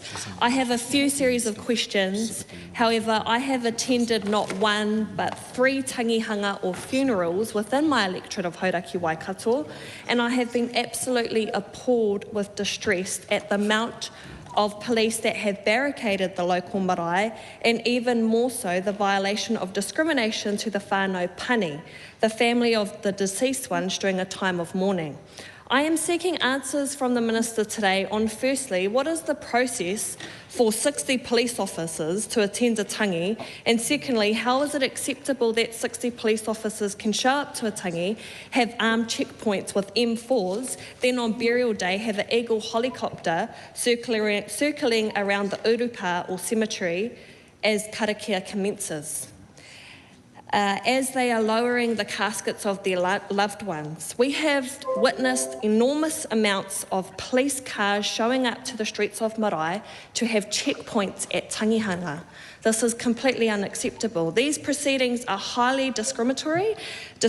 I would like to seek clarity on the fact, do police now have the authority to interfere in tikanga protocols, cultural considerations and tangihanga? A majority of local police officers have a good relationship with their local police, communities, hapu and iwi. Local police have been very apologetic for what has been happening and said it was a direction from not them but Wellington. By police turning up to tangihanga in this way, which is completely disrespectful and culturally inappropriate, this will cause further pressure and distrust between mana whenua and police. What reassurance can the Minister give to this urgent, disturbing take? Thank you, Mr. Chair. I thank the member for the question. Look, I can't talk in great detail to the examples that the member has used, but I guess if I could sort of give you an overview in terms of the approach the police are taking, I have to assume that that probably involved gang members. Point of order, Mr. Speaker. Point of order. I'm just clarifying, just so that constituents know at home, one of those tangihanga was a gang member affiliated tangi and 2 of them weren't. Okay. Point taken. Yeah, so again, I apologise. If you give me the details, then I can definitely look into that for you, but I just don't have enough detail now to give you a detailed response. The only thing that I would say is that I'm extremely proud of our New Zealand Police Service. They are deeply connected with their community, and that's the entire community. But I think that probably what you may be seeing and witnessing is that a lot of these gang convoys have felt that they have the right to take over public roads. In fact, in your own area, there was a terrible example a couple of years ago where a gang convoy came around a father who was trying to get home, and he was scared and pulled off to the side of the road. They pulled him out of his vehicle. They assaulted him so badly that he ended up in Waikato Hospital with a serious brain injury. I'm using that as an example because what they're doing is they're intimidating members of the public. They're taking over public spaces. And actually, I feel very strongly as the incoming government and as the minister, we should protect the rights of those law-abiding citizens and reinforce the law and remind the gangs that they don't get to just come out and do whatever they want. They don't get to come out and take over public spaces.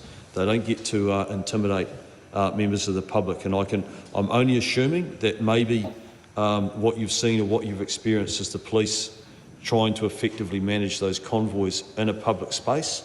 I'd be very surprised if the police have come onto any private property, but they definitely would be dealing with that, and they'd be dealing with it assertively because that has been an expectation of this government, but it would be in a public space. Okay, how do you take what's been happening in Hauraki Waikato?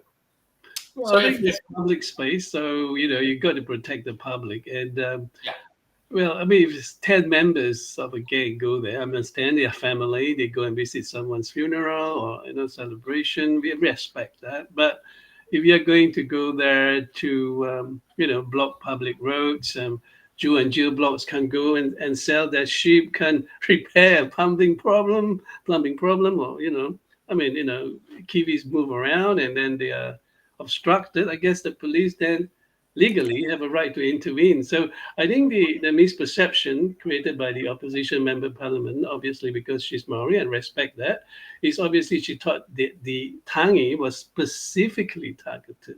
No, it's not targeting Maoris, making sure that the security is provided for the general members of the public as Maori. So there's a difference. Well, he said it himself. I think he answered quite well, but if you to your opinions, I actually want to add on to what Dr. Eric has been saying on that note, is that this is a difficult issue to speak to because there's kind of two things going on at once, right? So one of them is obviously the very poor optics of police having to actually respond with a show of force at a tangihanga, and the optics of that very clearly, they, especially from the perspective of Te Ao Māori, it looks like they're infringing on the mana tikanga of the tangi itself. However, it is also really important to acknowledge why the police are doing this. Do I think that this is necessarily the best or the most effective way to respond to the underlying problem? I'm not sure. I think that's something that law enforcement needs to figure out. I also know that what they're doing in a lot of these instances is in response to the fact that a lot of these organized crime syndicates do actually appropriate tangihanga as an opportunity to try and show off their own, I don't even, it's not fair to call it mana in the community because these people deprive communities of their mana. These organizations in question. So we'd be remiss to acknowledge the reality that when the show of force of patch gang members, organizing in unison and doing a lot of their takeovers happens around tangis, is that the reality is that they're using that as an opportunity, and then it's kind of like a Mott and Bailey situation where they then retreat to, if you take issue with that, like, oh, we're just mourning our dead. It's like, well, in reality, what you're doing is like you're malappropriating people that are trying to mourn their dead, even if you yourself are a part of that, but also using it as an opportunity, to promote, your organized crime group, and have a show of strength and a show of force. police then responding to that on the same level, again, I don't know if that's the most appropriate response, but I do think it is very unfair to categorize that as an attack on Māori, you know, for being Māori. Like, it's not. It's a horrific thing that these groups are putting Māoridom in the crossfire of the conflict with police. That's how I see it personally. Interesting perspective. Now we will move on to Wednesday. Wednesday was a members' day. I've made the decision because we're definitely going to go past 2 o'clock, but I believe this bill really needs the big scrutiny. So Wednesday was a members' day, and this is now the bill was the Child Protection, Child Sex Offenders Government Agency Registration Overseas Travel Reporting Amendment Bill. So this one, there's a lot of different clips in there, but it's a very interesting bill to go through. And it's interesting considering it originated as a Labour's members bill. It's passed over from one term of government into the next. And it's interesting just the way how things have been when you see the questions come from the other side. So let's kick off the first one. And it's the very unusual situation where you will see two people in the speakers, two people of the speakers team sitting in this combination.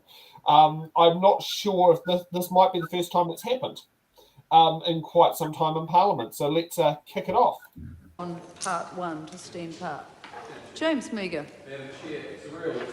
It's a real privilege to stand and speak on, I think, this term's very first committee of the whole stage for a members' day. So it's good that it's a good bill from a good man. And as they say, good things take time. And I think this bill has taken its time to progress its way through the House where we are now. I understand it was actually introduced back in, well, pulled out of the ballot probably back in early 2022. Mr O'Connor is in the chair and he could possibly correct me if that's incorrect. But it seems like it was drawn in 2022. And if we just go back to that very first reading of the bill and understand what it's actually about, fundamentally this bill is about one thing. It's about keeping children safe.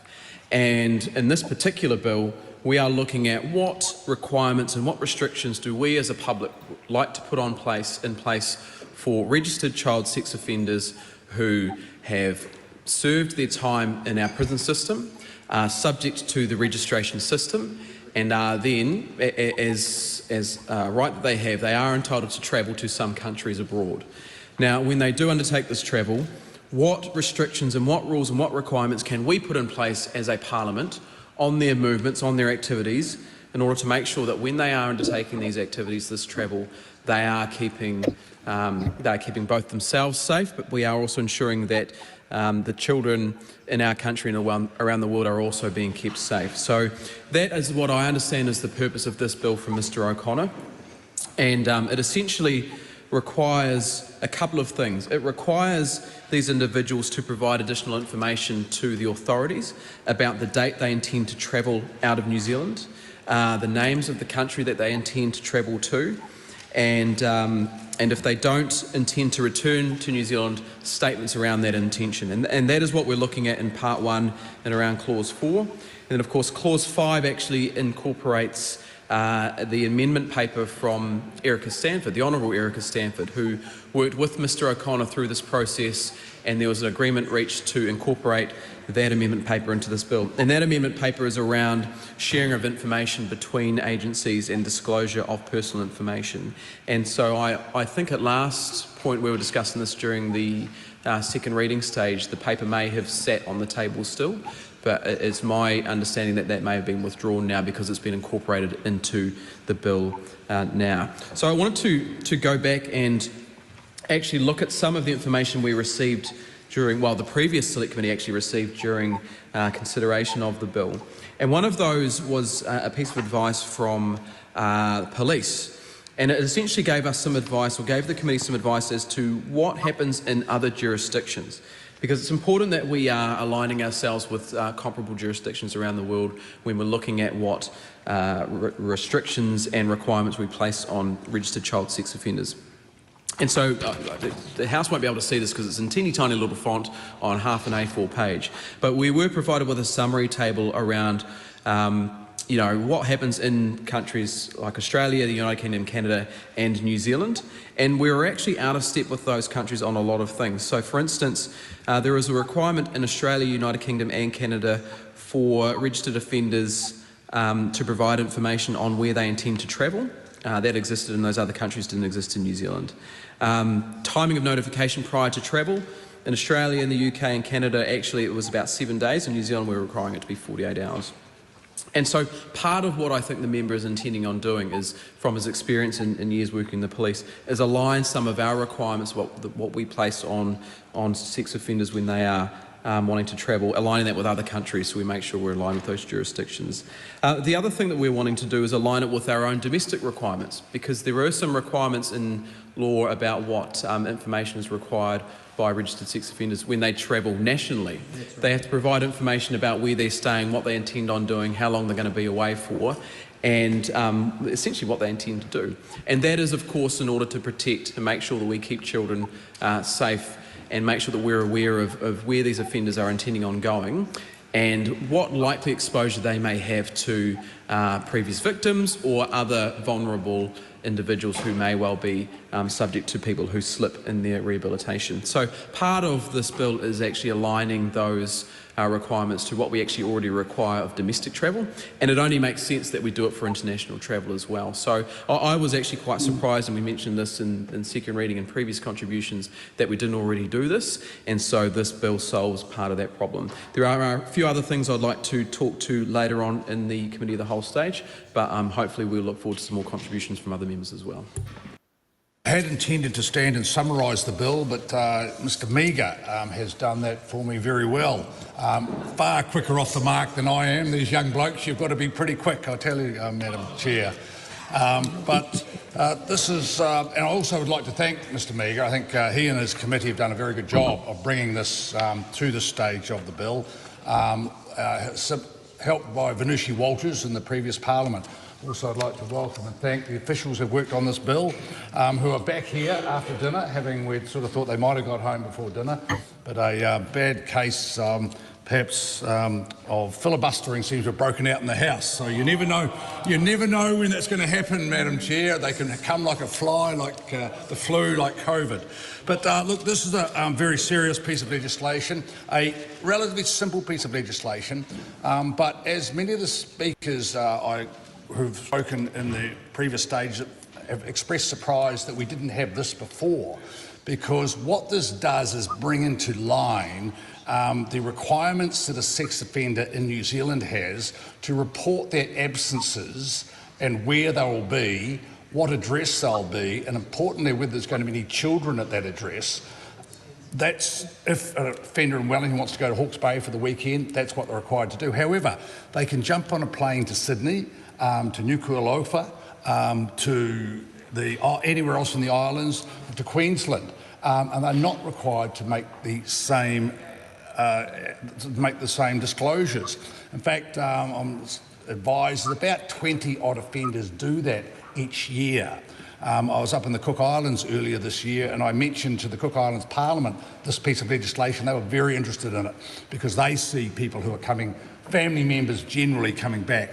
They see a vulnerability there.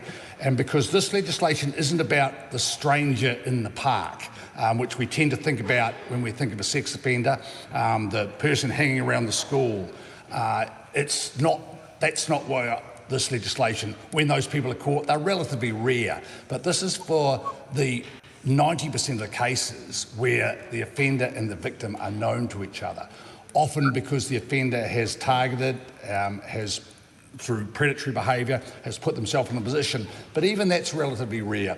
Often it is actually a close family member who will be the offender. And this is my experience as a detective when I've interviewed these people. And a lot of the time, they're not the heinous criminals they're often portrayed as. They're often quite pathetic individuals who, the best thing about this legislation is by removing them out of harm's way, which this legislation is intended to do, to ensure that we know where they're going to be, which is one of the best defences we have, and that does work. They don't want to go back to jail. It's a heck of a time for a sex offender in jail. some would say rightfully so, but they don't want to go back. And by making sure that we, as a country, in protecting our victims, and it's all about protecting the victims, also making sure that they don't put themselves into that position. So the bill has come here. This is part one, and part one, which... I think we've gathered the gist of it, Greg. What do you think about Greg O'Connor's members' bill? Well, I think it's good. I think it is very, very good because we do have to counter, I'll just use another term, pedophilia, which is a criminal offense in New Zealand, that they can be monitored here to some extent, but can you imagine they can fly to Thailand and God knows where in the world and do this crime? So I think it's good to synchronize the bill with our allies or our five countries.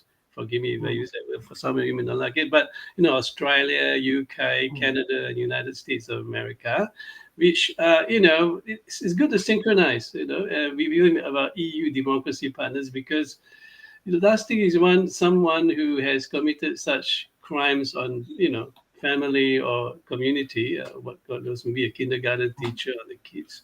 I just can't imagine that, sir. I have two beautiful daughters. So anyway, the point is that I totally agree with this bill. Okay, it's great. We need to have that because that's why I wanted it to be a highlight of today's show. Because I mean, Greg is my former local MP for when I lived in Kandala, and the amount of hard work he has done for the community. Yeah. It's something like, and the thing is, he's been very supportive of it's in the ballot and the order paper. I mean, in the early foundations of it, he did give us advice on how to deal with the show. Right, that's great. That's great. Yeah, well, I think it's justice. Yeah, I'll let you guys speak soon, but I think I feel very passionate about this because I was part of this church-based activity in Malaysia, in Penang, when I was teaching in the university there, in a premier uni there. I'm teaching sociology, blah, blah, and psychology. And we founded a group of people to go to the highlands near the border with Thailand and Burma and save children being sold off as cheap as $500 US, can you imagine, to 1,000, because they were addicted to drugs and the drug lords were saying, sell us your daughters. And we rescued about 60 of them. I funded with some of uni pay, but it breaks your heart that your sister or your daughter, is forced into this kind of situations. And even our gangs here do that, our gangs here, we thought they were so pure and holy. I think Robert knows what I'm talking about. He came from a very high gang place, where people tote guns and walk around and shoot you literally if they don't like you. It happens in Mexico all the time. So, I support this bill. Yeah, I think Greg did well. I hope it's a bipartisan support and did it get through? Final part of it, it's pretty much the only people who are against it is the Greens. Why? I think is a disappointment. They're talking about civil liberties on the part of you've done the crime sort of aspect. That we do later on have was a Kaharangi Carter who has asked questions, so we can talk more about the Greens by the time we get through there. But yeah, we've got a smorgasbord of candidates of across the house on this bill. It's brilliant. Yeah, bipartisan is good. It's good. It's a Kiwi thing to do. I mean, you don't want someone running around who has sort of it can happen in high school, like a teacher who has compromised the children's integrity, male or female, we were gender equal. And then he's walking around and going to other schools and teaching. You got to be careful about that because there's going to be more victims. And there are those in the church who, certain churches, only the guys, you can't marry. And, and the Bible will say you should marry so that these passions will not go around everywhere. And, then they do abuse the kids, and it does happen in all settings of public life. And, for those who have access to children, and it's a very dangerous thing. And I think we Kiwis, we can be united. Yes. Let's head to James Meagher's question to the member, can't say the minister because Gregor isn't a minister, but James Meagher. Thank you, Madam Chair. Actually, it's a good timing because I was going to raise a point around enforcement, and the member referred to this about there being some questions and some discussion in the Select Committee about enforcement of the provision, and there were some concerns raised that, you know, we may introduce these changes and introduce these laws, but the enforceability in another jurisdiction may be hard to undertake or to enforce. And of course, then we did have officials advise us that there are issues sometimes with enforcement domestically. So I would have thought that enforcement is not necessarily a terminal barrier to this bill progressing, because there are reasons that you would want to pass this legislation which aren't to do with enforcement and the enforceability of it. Having the requirements in and of themselves may be a deterrence for the offenders in terms of maintaining their commitment to any programs they might be undertaking, to maintaining the conditions of their release, having some requirements on them to do the reporting process. Failing to do the reporting and the consequences of that may be in and of itself a deterrent, so help with that factor too. So the enforceability is not as critical a point. And I wondered whether the member could comment on that, because he, I believe, approached that issue during the Select Committee stage and had some pretty reasonable arguments about that as well. And of course, part of the reasons why we're doing this is so that law enforcement agencies do have knowledge of the offenders' movements. And I had looked at some of the original advice from police and about how the enforcement mechanisms are undertaken. And when it comes to non-compliance domestically, it is dealt with on a case-by-case basis, and some of the consequences may be offence provisions, but some of the consequences are also contacting case managers and making sure that case managers engage with the offender. Because non-compliance could be a sign that their rehabilitation may be slipping, so actually it could be a good intervention point to make sure that whatever programs the offenders are on based on their offending are being upheld. So I wondered if the member could address that point, just clarify it for us clearly about his views on the enforceability mechanisms with other jurisdictions and whether that can be comfortably overcome. The other thing I wanted to raise was just going back to my original contribution and not having time to finish this off, was some of the other differences from existing jurisdictions and trying to bring them into line. And for example, other countries do have quite significant safeguards in place that we don't have. So for example, Australia actually require the passport of the individual to be cited upon return. Now that's not a requirement that we have suggested putting into here, but it goes to something that I want to talk to later on in part 2, which is probably touch on some of the Section 7 implications and the Bill of Rights implications, was that there were some concerns about some of the rights, how some of the provisions may touch on the rights of offenders. And I just wanted to make the point that in this part, we have not gone as far as some other jurisdictions may have gone. So that goes some way to limiting the impact on the rights. But I thought for this part of the contribution, I just wanted to ask the member if he had his views on the enforceability of the provisions, whether or not he is comfortable with what we can do at the moment around liaising with our international partners, and also whether or not in the future there might be some things we could do domestically to make sure that compliance of domestic offenders and the requirements here for their travel can be properly enforced as well. Yes, I'll just do that question. Yeah, look, it's an important. Sex offenders are actually have one of the lowest reoffending rates of all classes of offender, and often it's because there's several reasons for this. One of them is that often they're caught later in life for historical offending, so they may be imprisoned or punished later on in life, where perhaps some of those triggers for their offending may not be existing any further. The second thing is they're heavily monitored. It's also important to remember with this is that where an offender is under probation or corrections monitoring, that will override these provisions. So some of our more serious offenders are still under supervision orders, and some of them quite strong supervision orders as well. So we're talking about people, bear in mind we're talking about people on the register, who generally means their offending or their punishment has been dealt with. Internationally, I think I've also mentioned before in relation to the internationals, is that this doesn't compel, but I'm also advised by the officials, there's also reminded about this is a transnational crime unit as well.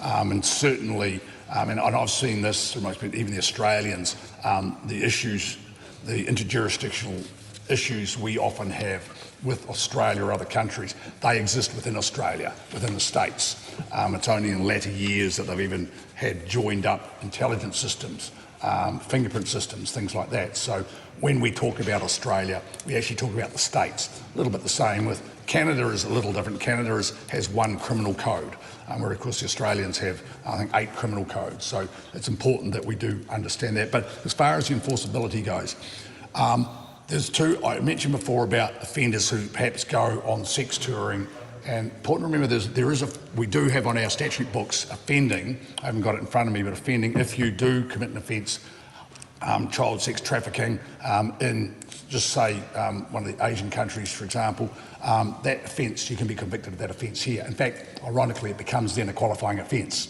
to go on the register. But this is, as I've been at pains to point out, there will be people who hopefully will be caught with that, but really, I do ask the member to think about this, as the danger is much closer to home than that. The danger is, families, someone going to a family wedding in Queensland from here, which, they'll the Australians will let them in to do that, families, though these people haven't offended, but that making sure that we know, or they know that we know. I think we can't underrate that. That's really the purpose of this. How do you find James's question and Greg's reply? Really shows knowledge of his bill. Yeah, I think it's really thumbs up. I think we Kiwis need to have that bill, whatever our political views, and that's how great our democracy is, right? So, I don't know. I mean, I'm speaking too much. You guys, Robert, or you've been quiet. You've been quiet. You've been trying to digest what's been happening. I think I feel very strongly about this because it shatters me to think of young children, in the Thai border being sold off for $500 US. I think it happens in South America too, in Colombia. $500 US is to them like, I don't know, 10 years pay or one, and then they sell off their children. Some are forced to sell off, but some are because they're addicted to drugs in the in the Hmong tribe area. They are literally addicted to drugs. It's so cheap. It's like you have coffee, and then they actually sell off their daughters to pay for the debt, to buy these loans. I mean, they advance you this. Heroin. You talk about heroin, right? This is not cannabis. And, you can save 50. I mean, our operation saved 50. There's thousands of them. It's like we can't win, So I think if this legislation at least curbs the extent of this pedophilia, sorry to use this word, but, on guys or girls, or the gender equal. I mean, it's still good. It's still good that we are tightening the loopholes. I mean, can we imagine they can actually go anywhere to South America on a pension? I mean, on a Kiwi pension, and with kids like 10 years old, aren't we going to do something about it? So to allow them to be tried in New Zealand, I think is great law, and that's what Parliament is, a bipartisan. I shouldn't use bi because there are other smaller parties all join together to make this rule, and good on Labour, good on National, and everybody else. That I don't know why the Greens, maybe it's all about, I don't know, liberty from a US idea. Sam, you know more. You are a Greenie, right? I don't know why the Greens would be on that. It feels weird, but then the good news is at the end of this section, they didn't vote down any changes or anything. They everything that went through aye. Yeah. So on that aspect, I mean, they supported this section of the committed house, which is the last chance to change the laws within the bill for SOPs. So, yeah, it's going through there. Paul, Gabrielle, I've got nothing to add. Like, I don't understand what the Greens' objections were. And, I've been sitting here on Google while this is playing, trying to work it out, and I can find nothing. And my Google skills are pretty good. But, yeah, it's a strange, and it makes sense to bring us in line with the places that people go to the most from here anyway, so that we've got one consistent rule for everybody traveling. And the fact that anybody would object to that, there has to be a reason that I don't know, it might be ideological, or might be an issue around basic human rights that they think are not quite being covered by this or something. Like it's a really tough one. I actually don't know why they wouldn't agree to it. And you never know, they might change their mind on third reading and vote for it. Yeah. Yeah, it's which very they strange. They can do.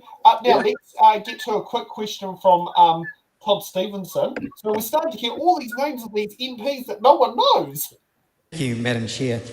I want to thank again the member, Mr O'Connor, for bringing this bill to the House. I think, as Mr Meagher said, I think New Zealanders would be somewhat surprised that this regime doesn't exist, and I think this is a very important bill to actually closing a gap in our criminal justice system and bringing protection to these children, or ensuring increased protection for children in these sex offender cases. I also was lucky enough to be on the Justice Select Committee that inherited this, and I hope the member thinks that we did his bill justice in our consideration. I also just want to talk a bit about part one, and obviously we've talked quite a lot about the requirements that are going to be put in place for when sex offenders travel overseas, the type of information they're going to have to provide.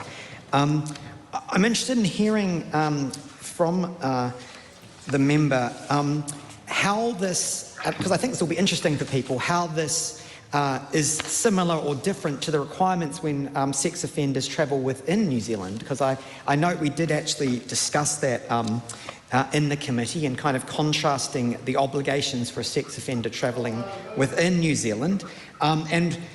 It's important because we acknowledged that there was some enforcement, and we were just talking about enforcement earlier. We noticed that there were some enforcement difficulties for cases for offenders travelling in New Zealand. And so when we obviously considered the kinds of obligations we were going to be putting on people and the types of information, and then this very important discussion about enforcement, I think it is interesting to hear how it contrasts this new provisions with what exists currently. So thank you, that's my question. I will answer that. I mean, Greg O'Connor.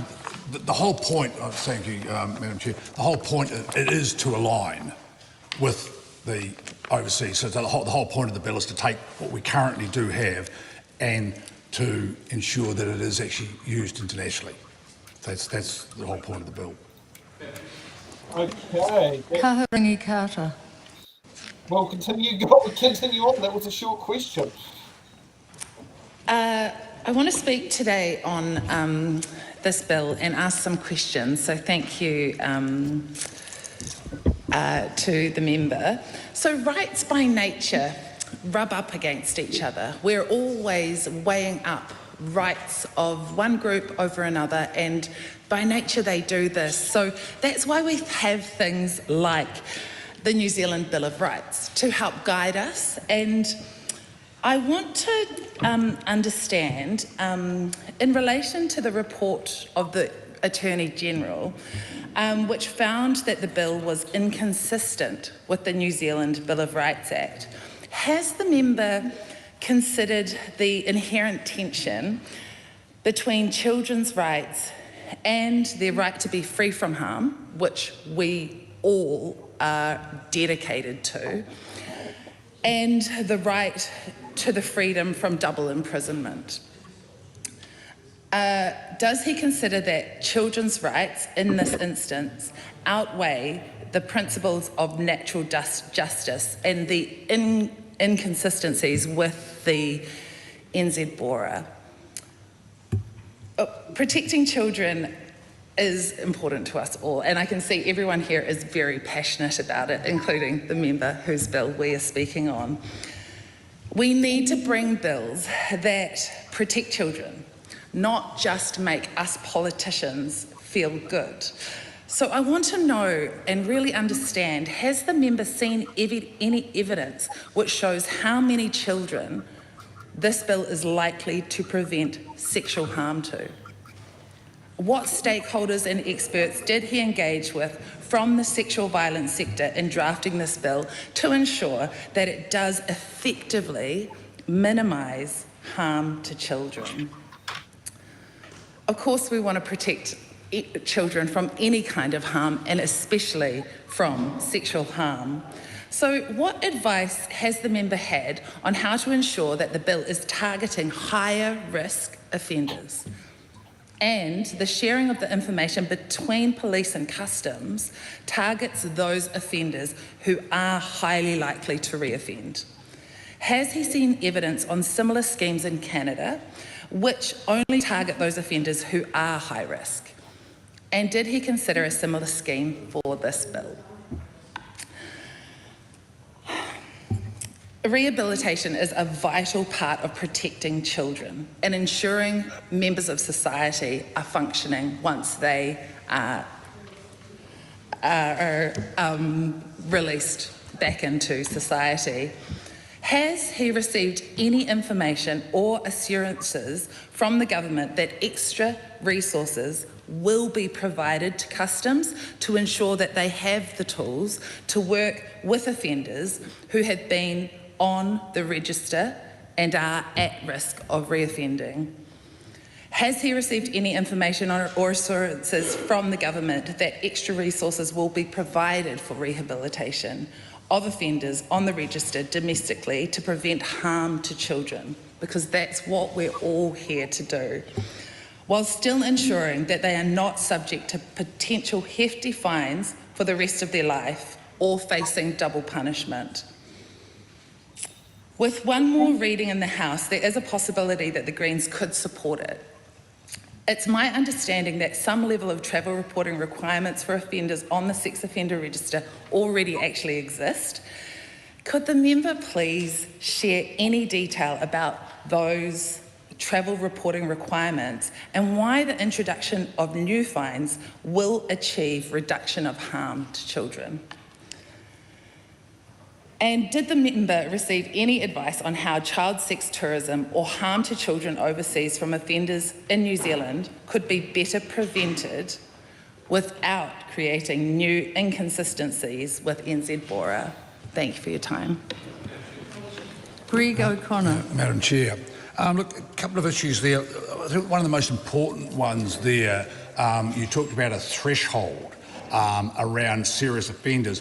Can I just say, if you have a look at legislation and look at the list of offences in the schedule, which are qualifying offences, I think you can be satisfied, or certainly I'm satisfied by looking at that you have to be a serious offender to get on the register in the first place. This is not a randomised population.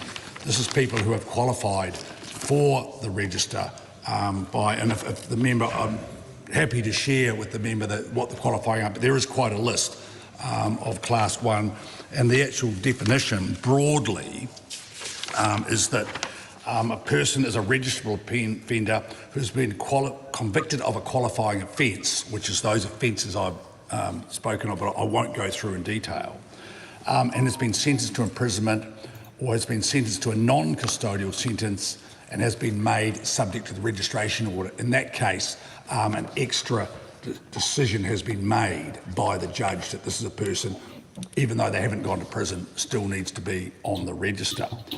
They're not a registrable offender if at the time of the offence they were under 18. And these qualifying offences, which I think is the basis of your question, are Class 1, Class 2 and Class 3 offences as defined in the Crimes Act, and cover a full range of offending where the victim is under 16. So again, without going through the list, it covers those serious offences in the Crimes Act. Also of note with the international, a corresponding registrable offender is a person who, as a consequence of a conviction in a foreign jurisdiction, and this may relate to some of the questions previous, has been sentenced to imprisonment or essentially would be eligible for an equivalent child sex offender register in their own jurisdiction. So, for example, if someone in South Australia was eligible or on their register, came back, and this could be the case with the 501s we hear so much about, they would go onto our register. So it's a fairly high threshold to get onto this register, and it's not permanent either. So I'm just now, the other question you asked As far as resource, well, customs, this is, the customs currently, passports and immigration are checked.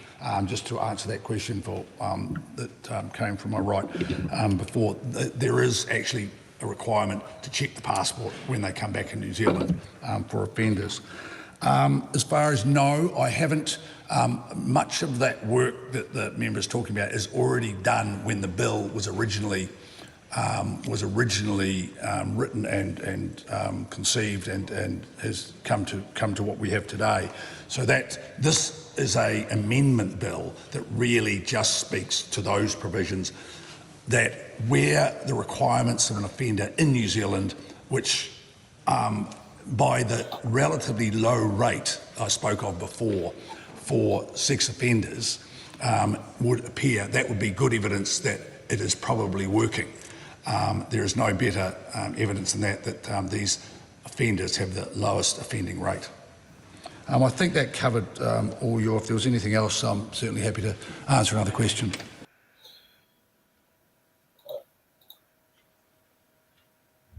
Welcome back. Gee, I feel there's been a bit that's happened in there. Thanks for that update, Paul. And we might leave it for the end of the show before we let the public know. I have just gone through the Hansards while we're going through this. First reading, Greens and Te Pāti Māori opposed in the previous government, but the second reading, the motion was agreed to. There was no party vote called for. So, in theory, the Greens voted for it, and so did Te Pāti Māori at second reading, based on what I've read on the Hansard. But I would recommend people double check that. So, how do you think about both Todd's and Kahurangi's questions to the MP, the bill sponsor? I think personally, like one of the roles of the opposition, is to ask questions of bills that are moving through the House. I do think the optics on this one are certainly questionable. I also think that it's an important function of democracy for, bills, no matter how unanimous their support may seem, to still be subject to some level of scrutiny from the opposition. So, in that regard, like I said, it's a very curious, position to take. But I mean, at the same time, I can also understand, I guess from a more bird's eye perspective, like what the value is of raising these questions before Parliament is. I think for me personally, I think the member that's put forward the bill, I think they've shown the House they know what they're talking about, and I think that they've done an excellent job of putting forward why legislation like this is needed. I think that the questions asked of the bill are not, as one other member put it, terminal. And I think I'd largely agree with that. Like I think they're important questions to consider, but I don't think that they necessarily defeat the bill. Well, I think I see that she's trying to promote. I understand that the New Zealand BORA, Bill of Rights Act, and interestingly to note that in European Union they have a Charter of Fundamental Rights for women and children, legislated, institutionalized to 27 democratic countries. Now that is, I think, even more law than our law, which is just a Bill of Rights, which is basically more like a convention. I mean, we have not legislated our Bill of Rights Act. Can you imagine that? They have legislated. So can you imagine what's happening here? I mean, in the sense that what she's trying to say, I think, is more focused on, well, we don't want to take away the freedoms of these previous offenders who have rehabilitated. Now, this is the conundrum that we face, but how rehabilitated have they been rehabilitated? I mean, she talks about relapse. So maybe she's trying to angle towards the voters, no offense against them, who are more on the Bill of Rights, freedom of movement, that kind of constitution. Yeah. But I think she may have spoken about the pedophilia side of the people that Greg O'Connor, the Labour good bloke there, has tried to curb that movement of a pedophilia person, right, who still doing his stuff or her stuff. Okay, let's be gender equal. Sorry for the ladies. When I say gender equal, maybe it could be the other side of the equation, and not only the blokes, and they're doing that stuff somewhere else. And where is the monitoring? I mean, well, if you're a rehabilitated bloke or lady, just hey, police officer, I'm just heading up to Masterton to see my family. At least they know. All right, this guy is good. There's nothing to hide. You have rehabilitated. What's there to hide, right? Right. So that would actually be quite interesting to actually find out someone who is subjected to those conditions. Actually, what is the process? Because I don't know about someone with those conditions, but I do know someone who had haemophilia who had a nurse that he could ring up every time at Wellington Hospital. And it was interesting when we were in Auckland, him telling us to, it was don't go to Middlemore Hospital, which was the catchment we're in. You've got to get to Auckland Central, because Auckland Central is the one that's got the tools to do the job. And the most interesting part is having an ambulance that came from the Bombay Hills to take him to Auckland Central Hospital. And even the ambulance crew, So I know that exists for haemophilia. Maybe something system has in there that they have a constable or a sergeant that they liaise with, that they actually have a good relationship with, that actually might be, hi there, I'm about to do this. And if it's that sort of process, then that's a simple, okay, yep, thanks for letting us know. I will document that when I get into the office or something like that. If that sort of relationship's in place, that's a good, that's not that much addition to it. But what is that system in place? That's the question. We just don't. We don't know. Greg probably does know because he's a former. It could be kind of tricky. I could ring him up now and find out, because I do have his number, but I'm not sure. I'm not sure if I should do it. Sean Plunkett. No, don't do it, Sean Plunkett. The tricky part of any kind of legislation around any kind of child abuse, particularly sex abuse, is that we have a system that is predicated on the idea of somebody is innocent until proven guilty, then they've served their time, and basically the clock should be reset and the slate should be wiped clean. But there's always a stigma about what's happened. And it might be really low reoffending rates, and that's brilliant news, but there will always be some reoffending rates, and there's still that stigma about the fact this person had that happen or they did this to somebody else. But if they've reoffended or not, and how do you treat them as innocent, or do you treat them as guilty because it's this thing that they did before they rehabilitate? Like it can be a really complicated issue for that reason. And it's understandable that there are going to be victims who don't want to forgive and don't want to forget what happened and want to make sure people are aware, and their rights absolutely have to be brought on board for this as well. But it sounds like by bringing everything into line with what's happening overseas and what other countries are doing, we're ensuring that there's at least a fair system that everybody can use, that it's fair no matter which part of the world you're in. And I think some of the questions that you get from some of the MPs are designed to go, look, here's a stress point in the bill that, we know some of our constituents are a little concerned about. If we ask about this, it's not about proving the bill wrong or about breaking it. It's about showing those constituents that, the government or that the MPs behind this have done their work on it and are highlighting things. Because you'll always get MPs who are like, this is a great bill and I want to congratulate you. But if you ask those questions that show where the work has been done, it can show constituents why this is a good bill. A good example to our Wellington people is former councillor Sean Rush, who was often very critical of cycling infrastructure, but still voted for the bill in the end, or that part. That's a good local example that can be used. It's going for that. Now, here's one where I think Paul's going to absolutely love. Probably seen this was coming up, but from Tanya Yankovic. Oh, God. Thank you, sir, for the work you do. Having worked with many victims of sexual violence, it is a part of their life that stays with them for a very long time. And so often, as you have rightly said, the perpetrator were someone very close to them, someone whom you would never think would do that. And so for me, I always focus on the victim. And whilst someone may not go overseas with the intention of doing this, it may just happen. And whatever we can do as a deterrent, I feel, is important. and I will get to my point. So when I look at what the information is that they have to give over, it is their address, each address. And I suppose I'm wondering, is there any more information that can be asked of them as a further deterrent? For example, do they have to give names of whoever they will be staying with? Do you have to cite travel documents?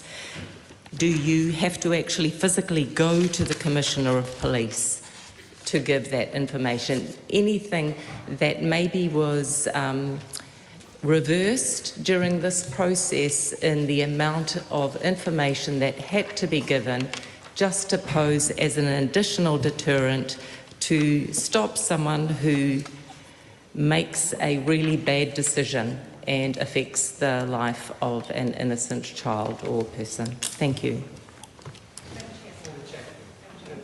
Well, again... There you go, Connor. Thank you, Madam Sorry, Chair. I could see I think, again, additional information, I mean, the information of pretty much where they're going to be staying.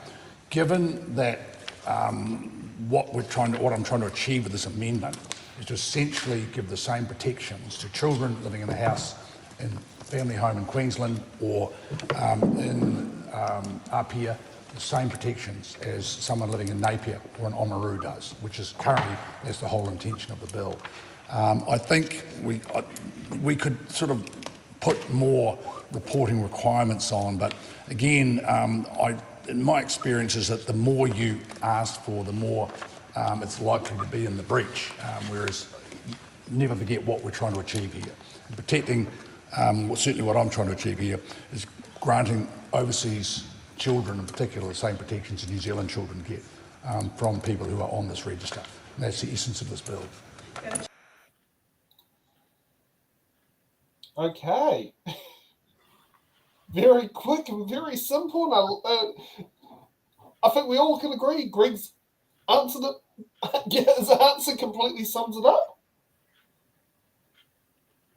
Maybe we should legislate the Bill of Rights Act. What do you think, guys? I mean, shouldn't we be legislated and making? You mean entrench it into law? Yeah, just like that. National vote for something at one point in time.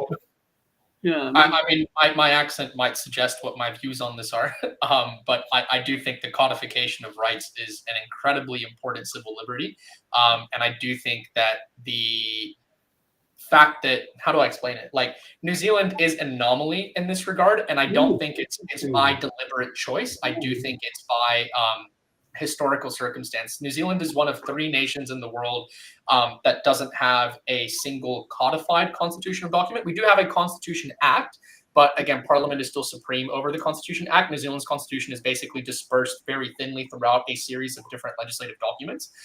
Whereas I think that the codification of New Zealand's constitution, particularly when it comes to civil liberties, would bring it in line with the rest of the world. Like, for example, the 3 nations in the world that don't have such a codified constitutional document are New Zealand, the UK, which again, there's an interesting reason for both. It's pretty much the same reason for both.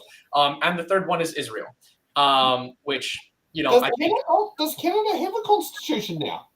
I think so. Yeah, I think from memory, it's the UK, New Zealand, and Israel. Because I know Canada doesn't have a constitution the way that the US does. But I do think they do have a codified document of some kind. There has been 9 cases in Canada where they've tried to use US constitutional law, and judges taking the piss with the registrar, going, "Can you find out where the constitution is on that registrar?" Registrar goes, "I'm sorry, but we don't have a constitution." Oh, I think that's your answer. Yeah, definitely don't have the same constitution. No, not by any means. But yeah, I do think that is like again, for me personally, like I think parliamentary supremacy is one of those kind of unusual historical anomalies that's come about from so far.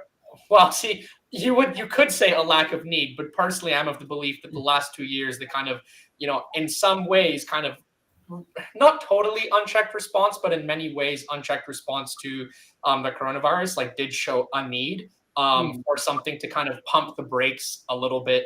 And on that note, I'd actually like to raise the question as to why, you know, the Greens are and I agree with them, like taking the stand with this particular bill of weighing it up against, people's individual rights. But throughout the COVID response, didn't raise incredibly important questions around the right to refuse medical treatment and the right to freedom of religion, which includes organizing in person, both of which were rights that were put under strain and pressure during the COVID response, but the Greens remained silent. And if they're going to basically oppose any bill on the principle of consistency with the New Zealand Bill of Rights Act, I would question why that wasn't a part of their, consistent upholding and advocacy of rights, even on difficult subjects, whether that's the COVID response or this bill that's meant to, prevent harms, to young people from sex offenders. The structure is still based around a kingdom. We have a king which has more power in New Zealand than he does in Britain. Yeah.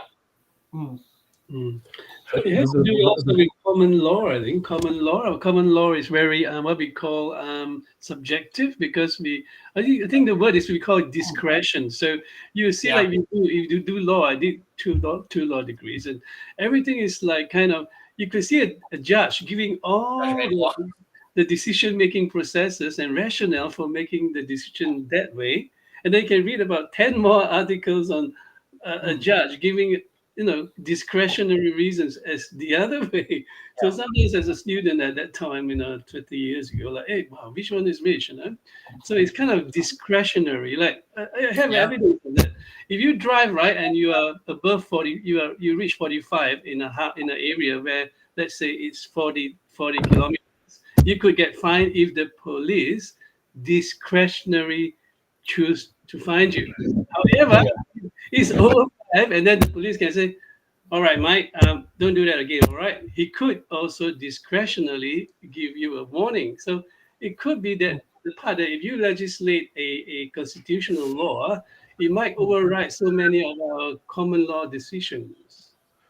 I favor civil law over common law for that reason. I'm not a huge fan of judge-made law. Sorry, Paul. Well, I was going to say, back in my day, showing my age, I remember when Geoffrey Palmer was Prime Minister and this law was coming through, and he wanted it to be constitutional. And the problem that you've got here is, as soon as you say this is constitutional, you butt heads with Te Tiriti or Waitangi. And you're either limiting it, or you're changing the meaning, or you're causing all sorts of issues to a whole bunch of people. That's their interpretation of it. And so trying to make anything constitutional in this country has to balance with that really carefully. And there's nothing, I think, in the Bill of Rights law that does that, but you'll always have people who have that concern that there might be something of an issue there, which is why it's such a complicated topic for a lot of people. And I actually would like to just quickly add on to that. That's one of the reasons that I actually personally favor constitutional reform in New Zealand, is because I do think that, I'm trying to think of to explain it, but basically the issues with upholding the treaty and upholding the rights of tangata whenua are something that could more than adequately be addressed through a constitutional document that entrenches and protects the rights of every New Zealander. I definitely I agree with you completely. Like constitutional reform, could mean basically a new dawn to New Zealand's relationship with the treaty. And I can understand why a lot of people have a lot of fear around that. I also think personally, I'm of the opinion that that's something New Zealand has to face sooner rather than later. Hopefully with healthier discourse than what we've seen around, like certain things in the last few years. And also something else that could all be quite unique is fixing our election dates. The US Constitution, how there is no flexibility in election dates. That's a constitutional thing, is election dates. Our current laws are based on a 1950s piece of legislation with an update with Māori electorates in there from the 70s, and also another update with the introduction of MMP. But effectively, that 1950 Act is still pretty much governs what our election days are, which states that they must be on a Saturday, they must be no later than 3 years and 2 months from the previous election date, and no later than the last Saturday of November. I'd like to bring up a question which Jonathan Griffiths has brought up about unregulated government lobbying. Like, I have a for those who haven't seen it, a Facebook group which is called New Zealand Left of Centre, and it's growing really rapidly, about 450 people now. Good group. This has often come up on both sides of the political spectrum about government lobbying. In the Cargill, about a year before their general election, Penny Simmons had a huge amount of advertising around the city. She didn't pay for that out of her pocket. And probably had the parliamentary logo attached as well. It was her logo. You remember him, Gabriel? She had these trailers all around the city with a big sign about a metre and a half square on each side of this trailer. Trailers. I can beat that. In Hamilton East, the new Hamilton MP, Ryan Hamilton, he ran for local body in 2022, and he was friends with the people who owned the billboard companies in Hamilton, who kept his advertising up all the way through until the end of the general election, which he ran.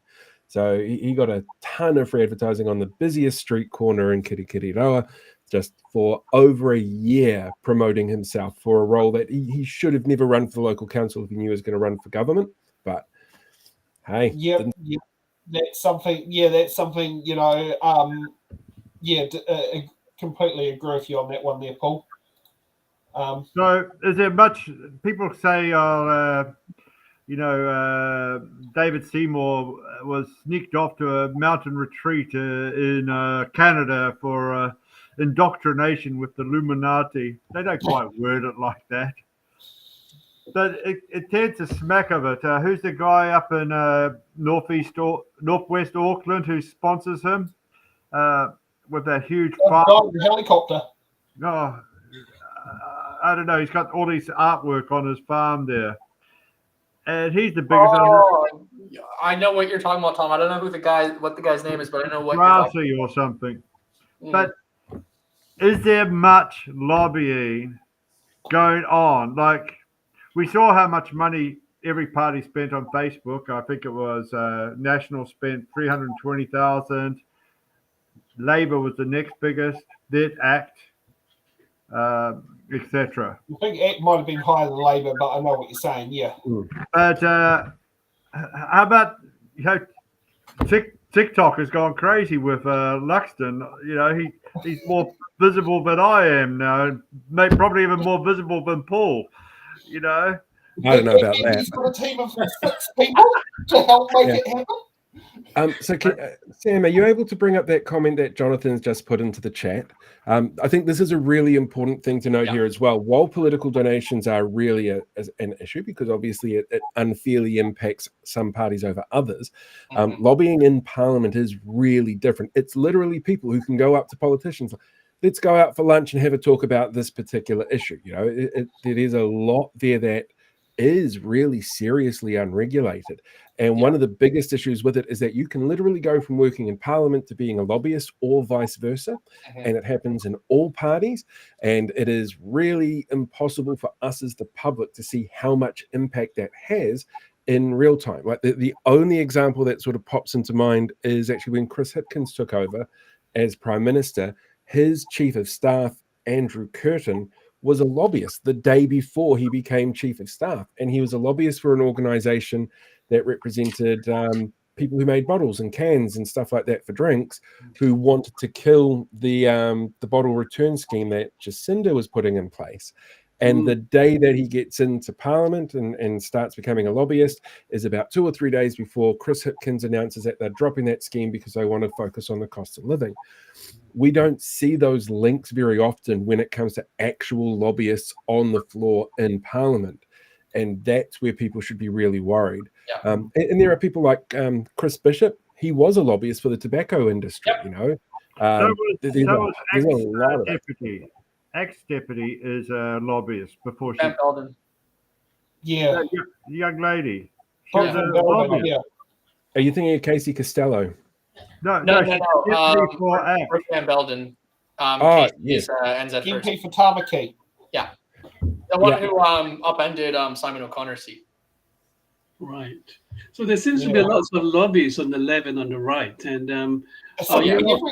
so should we actually ban it? Like, should we expand it to have a I don't know whether it's democratic to ban it. Like, it's kind of undemocratic to influence. The And definition of a lobbyist makes it really hard to ban, because if I go to my local MP and I say to him, look, I want to put in street signs down the road that have chevrons for a sharp turn to keep people safe, that's me technically becoming a lobbyist. That's right. Oh, but right. That general sense. Northern Transport, that one. Yeah, No, I think the nah. difficulty is the spending, right? It's like because technically anybody who's approaching their local MP is lobbying their local MP. Yes. But when they have, the institutional backing of a large industry who, may be competing for its own rights and welfare at the expense of the general public, regulating that is very difficult. I'm not saying that because it's a difficult thing to regulate that it shouldn't be regulated, but that legislation would need to be very carefully written as to not actually curtail the rights of people whose voices need to be heard, and people who, we all hear the term vote with your dollar, right? Well, if you have more dollars, you have more votes. That's a problem. Mm-hmm. And also the other one is, what happens when Julian Genter comes and buys a coffee when she's at Newtown Market to listen to her constituency? She might walk up to me and Eric, is she bribing me because I'm looking at what do you call it, using gluten-free waffle mix so she can buy gluten-free food without setting off her gluten allergy. Now, how many people actually know their local MP's allergies? I can tell you, and she's the only one I know. Oh no! Greg O'Connor does as well with wheat. He can't. So that's something, but these are things I only know because of the business I run. Like Greg O'Connor always buys black coffee. Julian Genter was looking for food when we had a lack of food at Newtown Market, and I said, I don't have that, but my soup is gluten-free and vegan. Does that work? And she goes, sweet. And, that sort of thing there. So, Genter here, before we end, I'm just going to share about my experience. And I was working for 2 years in Germany, right? The bottle thing that Aden says, when you return the bottle, you actually get paid for it in Germany. You put it into a box, right? And then you return 10 bottles, you get like 20 cents euro each. So it could be actually a money-making, free market stuff too. You collect all these bottles and then you get money and then you protect the environment. So I think the people will be happy. The ex-side will be happy. And us centrists, myself, will be happy because you're making money and then at the same time we are protecting the environment. But really popular over in Queensland. Yeah. Oh, is Queensland it? It's has already some- in Queensland. All right, I didn't know. I thought it was only in Germany. Oh, fantastic. Okay, we'll have to get to a little bit about reminding people to put in submissions. So there are 2 bills coming up this week. So I'll just a moment while I flick it over to this screen here. The first bill is due in this week by good old Shane Jones. What's it called? Up the Zoom. So this is it's an omnibus bill about the Fisheries Act 1996. And it will be, so those submissions close through on, Wednesday the 15th, 2 days away. So if you want to get in your submissions on that, please get your submissions in. And we also have now this is the Te Piri Whakatapua Motu Te Kahui Tupua Taranaki Moana Collective Redress Bill. So this is another one that's got the submissions going in there. So if you want to put a submission on that, that is due to close next Wednesday on the 22nd. So those are submissions that are closing soon, which is one of our key features of our show. On there is making sure that we inform people of what the bill's going through Parliament and that sort of thing there. And also on the final part, we will be next Monday. This week's a recess week in Parliament.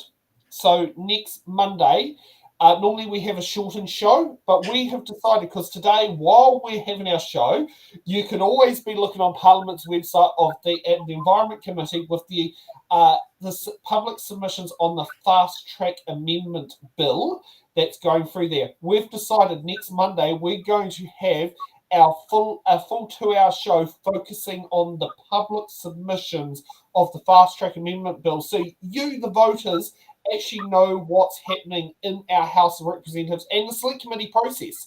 And I think that might be something we sit there and look at for the more big topic bills. We will dedicate our recess weeks, Mondays, to those bills. So you can at least have an idea of what's going through the legislation, all that. And the Fast Track Amendment Bill is probably, at the moment, I'd say the biggest one there. And the next one to follow off that, I think, will be the legislation on the Guns Amendment Bill from Nicole McKee.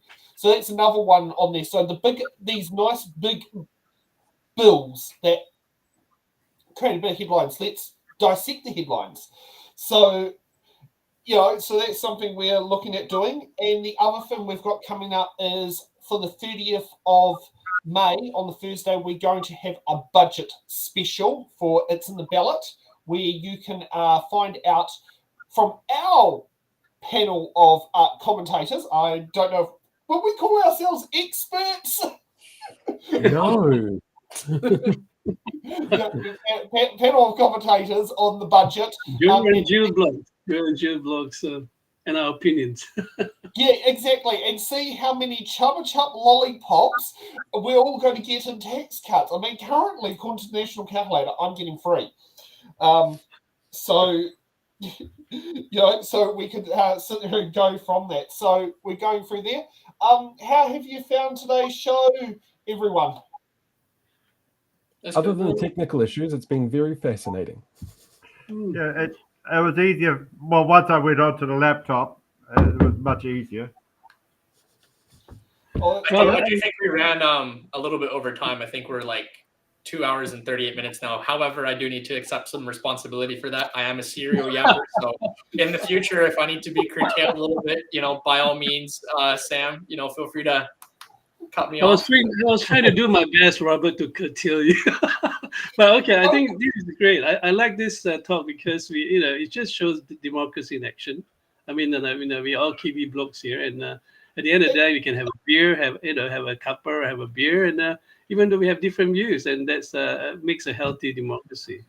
Yeah, Sam, get up to your 500 followers on TikTok, and then we can live stream to TikTok. Actually, do you know what you really need, Sam? You need Paul's microphone. That thing is buttery smooth. Yeah, it does not come cheap. But if you had your 500 views, with a bunch of microphones in it. If you had your 500 views on TikTok, it would go so much broader in the community. It would be. If someone is willing to spend the time dissecting the footage down, I will be happy for that, and I'll be happy to give admin access to the It's in the Ballot TikTok page if they want to sit there and do that. And we can also do the same thing for we put a YouTube shorts and that sort of thing there. So yes, I'm open to that. I just don't have the time to do it. I'm just of presenting and doing the researching stuff beforehand. Have you tried using AI? Because AI does a really good job at clipping long form content like this, into like 60-second or 1 minute. You mean verbal content? When we put this on Instagram, you do actually get fantastic AI tools that do exactly that now. One that because I do a podcast with my business mentor Aaron around auto detailing. That's what I do. That's my business. And we often use different programs and stuff like that to take the long form content and clip it into more. And it's great. It works well. Hey, I'm going to have to come around to your place with all my stuff and learn how to do all this. I can learn from you, Robert. I might contact you then. Probably the most authentic one for making TikToks. It's literally as raw as it goes footage-wise. Hey, guys, I got to go. I'm going to take my beautiful wife for dinner now. And she might give me a few slaps here and there, but that's all right. All good. Guys, it was great talking to you guys. I look forward to see you on the next round, okay? And stay safe, keep safe, and watch out for those with gang patches. Yeah. See you later. And for those on the panel on there, we can have an after-show match as well. Just the other thing is, thanks to Inspired by Penny Gaylor, not Penny Gaylor, Ron Penny, Penny Simmons, both of them have their waffling issues, ironically. I did buy a waffle machine, and we have some gluten-free waffle mix that tells you on here that you can use an egg replacement and almond milk to make them dairy vegan. Nice. So, starting this Saturday at Newtown Market, thank you, Penny Simmons. We're selling Christmas tree waffles. So that's something that would sit there and be on there. Thank you for the panel for joining us, and we'll see you next Monday for our Fast Track Amendment Bill special and going through there. Have a good afternoon. Sounds good. Thank you, guys. God bless. Thanks for having me on. Paper, your express ticket to the New Zealand House of Representatives. Every episode, we unravel the complex world of legislation, debate, and democracy. From bills to select committees, we've got it all covered. From our team of political commentators who will dissect and explain what's happened so you can remain up to date on what's happened in the Aotearoa New Zealand Parliament. To support our channel, you can become a Patreon member at patreon.com/it'sintheballot. The Order Paper podcast is brought to you by It's in the Ballot Productions, live at 12 p.m. New Zealand Standard Time every month.